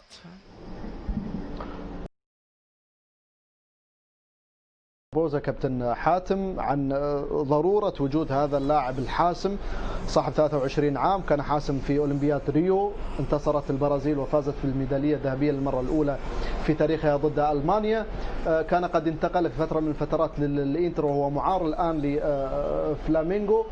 بالتالي هذه هي القوة الضاربة التي تعتبر قوة ضاربة بالنسبة لفريق فلامينغو، وأيضا بالإضافة للمدرب الذي يعلم كما تفضلت خبايا نادي الهلال السعودي. أكيد، وشاهدناه كذلك كان حاسم في نهائي الشامبيونز ليج. احنا نتكلموا على لاعب يمكن 23 سنة، أكيد يمكن محبيه يتمنون النضج لغاية الآن، لأنه في أندية أوروبية كذلك مهتمة بهذا اللاعب، لأنه لا ننسى في سن احترافه كان سن صغير، ذهابه إلى أوروبا 19 و18 سنة الإنتر ميلان. وتعلم أنت اللاعب البرازيلي في بعض الأحيان لا يتأقلم بسرعة مع الأجواء لما تتغير الأجواء والطقس بارد ولا الضغط ولا التدريب معنا بشكل شاق، خصوصا في الدوريات الخمس الكبرى يجد صعوبة بالغة للانخراط. الفترة اللي مر بها الإنتر ميلان السابقة ليست سهلة على مستوى الضغط الموجود، ثم انتقاله حتى البنفيكا لم ينجح هذا اللاعب، ثم خير معناها العودة إلى البرازيل. أنا البرازيل يمكن الأجواء العامة تساعد هذا اللاعب يتأقلم، ونعلم جيدا كذلك المدرب خبرة هذا المدرب وتكوين فريق يجمع ما بين الاثنين، ما بين خبره، لاعبين خبره وقام بانتداب بعض اللاعبين مثل رافينيا مثل فيليب لويس، لاعبين عندهم الخبره الطويله على المستوى الاوروبي، لكن يمنحوا الفريق التوازن اضافه للاعبين يتميزوا بالامكانيات الفنيه الكبيره مثل هذا اللاعب يتطور من مباراه الى اخرى، يتحسن لاعب هداف، لاعب ذكي، امكانيات بدنيه وفنيه. دفاع الهلال على مشاهدنا وخاصه تكلموا اخيرا المتابعين اكثر للشان الهلال، هنالك بعض المشاكل ما بين قلبي الدفاع وكذلك حراسه المرمى، فبعض المشاكل خاصه لان المعيوف كانت لها اخطاء كثيره كان يتسبب باكثر من هدف في لقاء الترجي. تعلم جيدا امام مثل هذا المهاجمين ولاعبين على مستوى عالي الخطا ممنوع، اكيد خطا ممنوع والتركيز لابد ان يكون حتى الاخطاء الصغيره لا تقبل. فلامينغو ختم لقاء طبعا نهائي الليبرتادورس ضد ريفر بليت في اخر الدقائق. هل هذا يعني بان فريق فلامينغو لديه الصبر ولديه ثقافه الصبر في الانتظار حتى يستغل ضعف المنافس وتسجيل الاهداف برايك عماد؟ هو شوف عبد العزيز، لما يكون عندك مهاجم مثل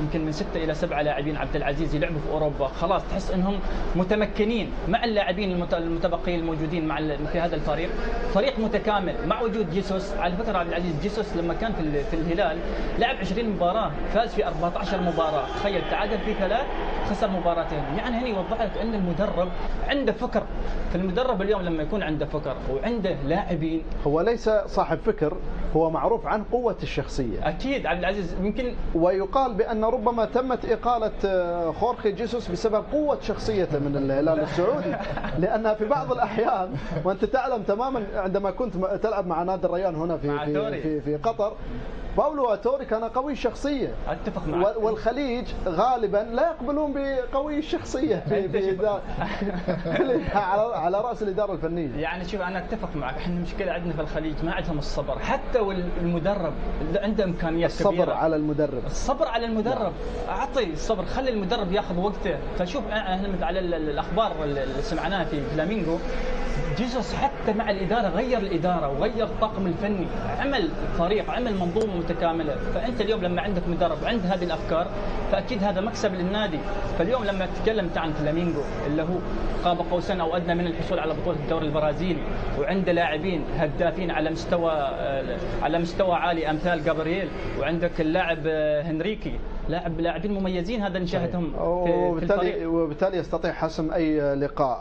راسفان لوسيسكو مدرب نادي الهلال ماذا قال قبل هذه المواجهة المنتظرة ضد فلامينغو؟ نستمع إليه. إذا ستكون اليوم مباراة صعبة أمام فلامينغو.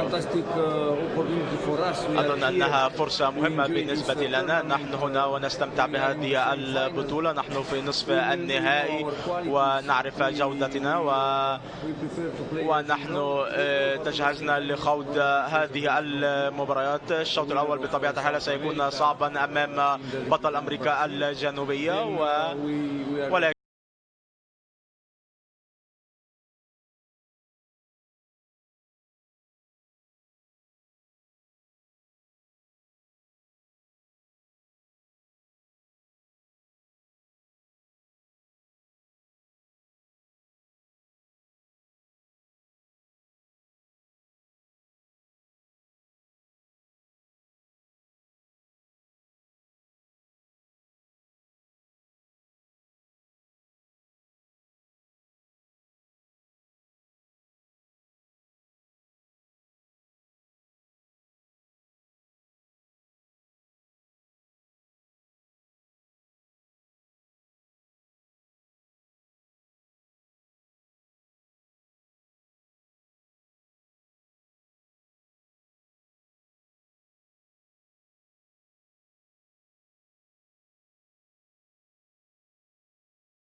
كرة تمشي مرة طويلة، ترجع الكرة لمن؟ في أفضلية من؟ في أفضلية أولاد وراقص السامبا. ترجع الكرة في انتظار عرضتنا العرضة السعودية الخليجية هنا في السماء خليفة الدولي.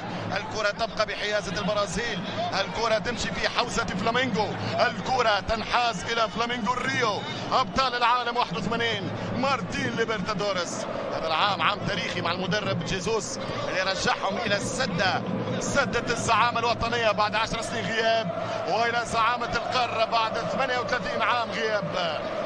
الكرة تتهيأ لفلامينغو والكرة للريو، كرة في دار الدفاع حذاري ما يكملش معاه البريك. كرة تبقى خطيرة بحيازة السامبا، عرضية إلى ركنية برازيلية. أي مباراة وأي مستوى في هذا المونديال.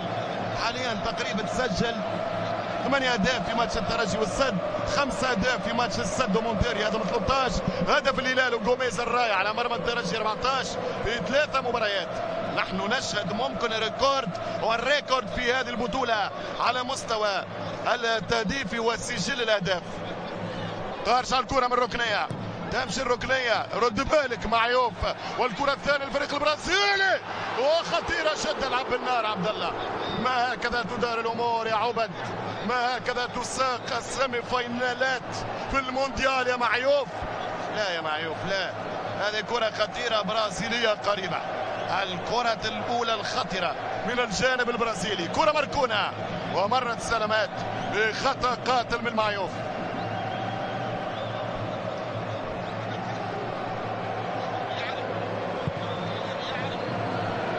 هل يغير الهلال السعودي شكل التاريخ على مستوى المواجهات بين البرازيل وانديتها والانديه الاسيويه في البطوله؟ لانه تاريخيا 5 مرات 5 مواجهات ب5 انتصارات لكره السامبا. يا عالمي يا بليه، ماذا تفعل يا بليه؟ بيكنباور يتقدم، هي يا سالم، جول يا سالم. مش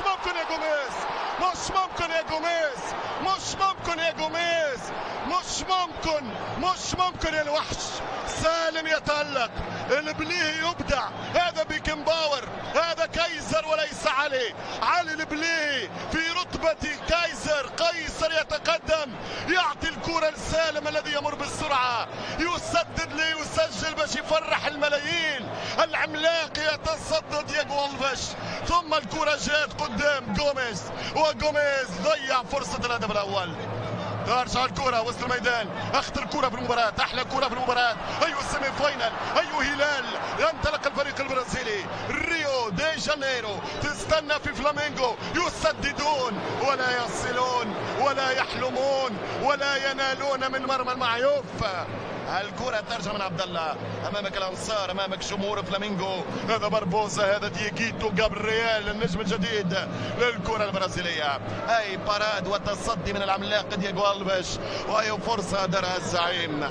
الهلال كاد يتقدم، كاد يبصم، كاد يرشم، كاد يتكلم. انا لا اقوى ولو كنت فلامينغو ريو.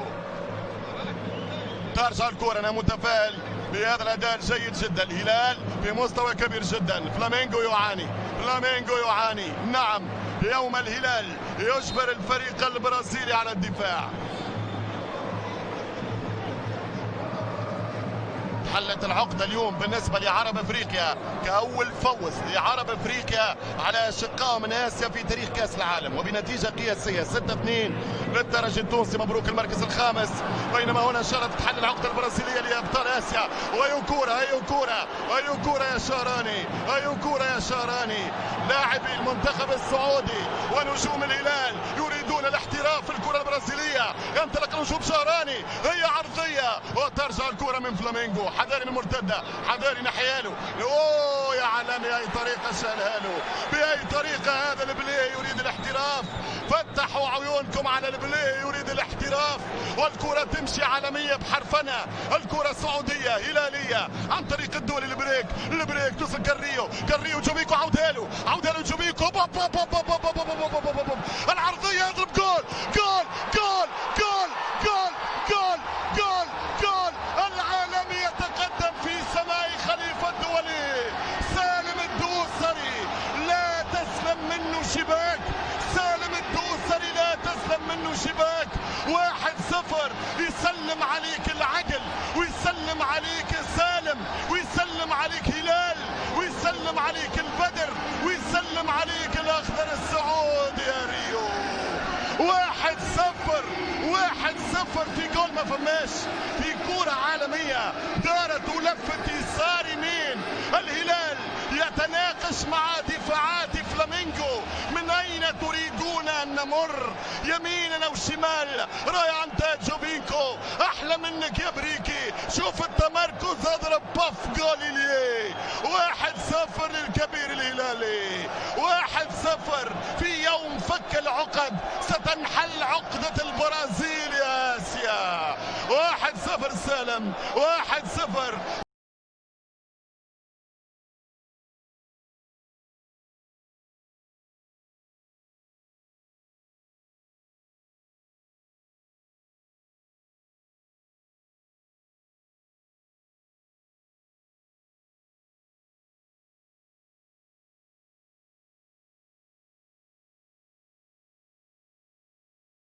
واحدة بلاش يا هلال، واحدة بلاش يا هلال.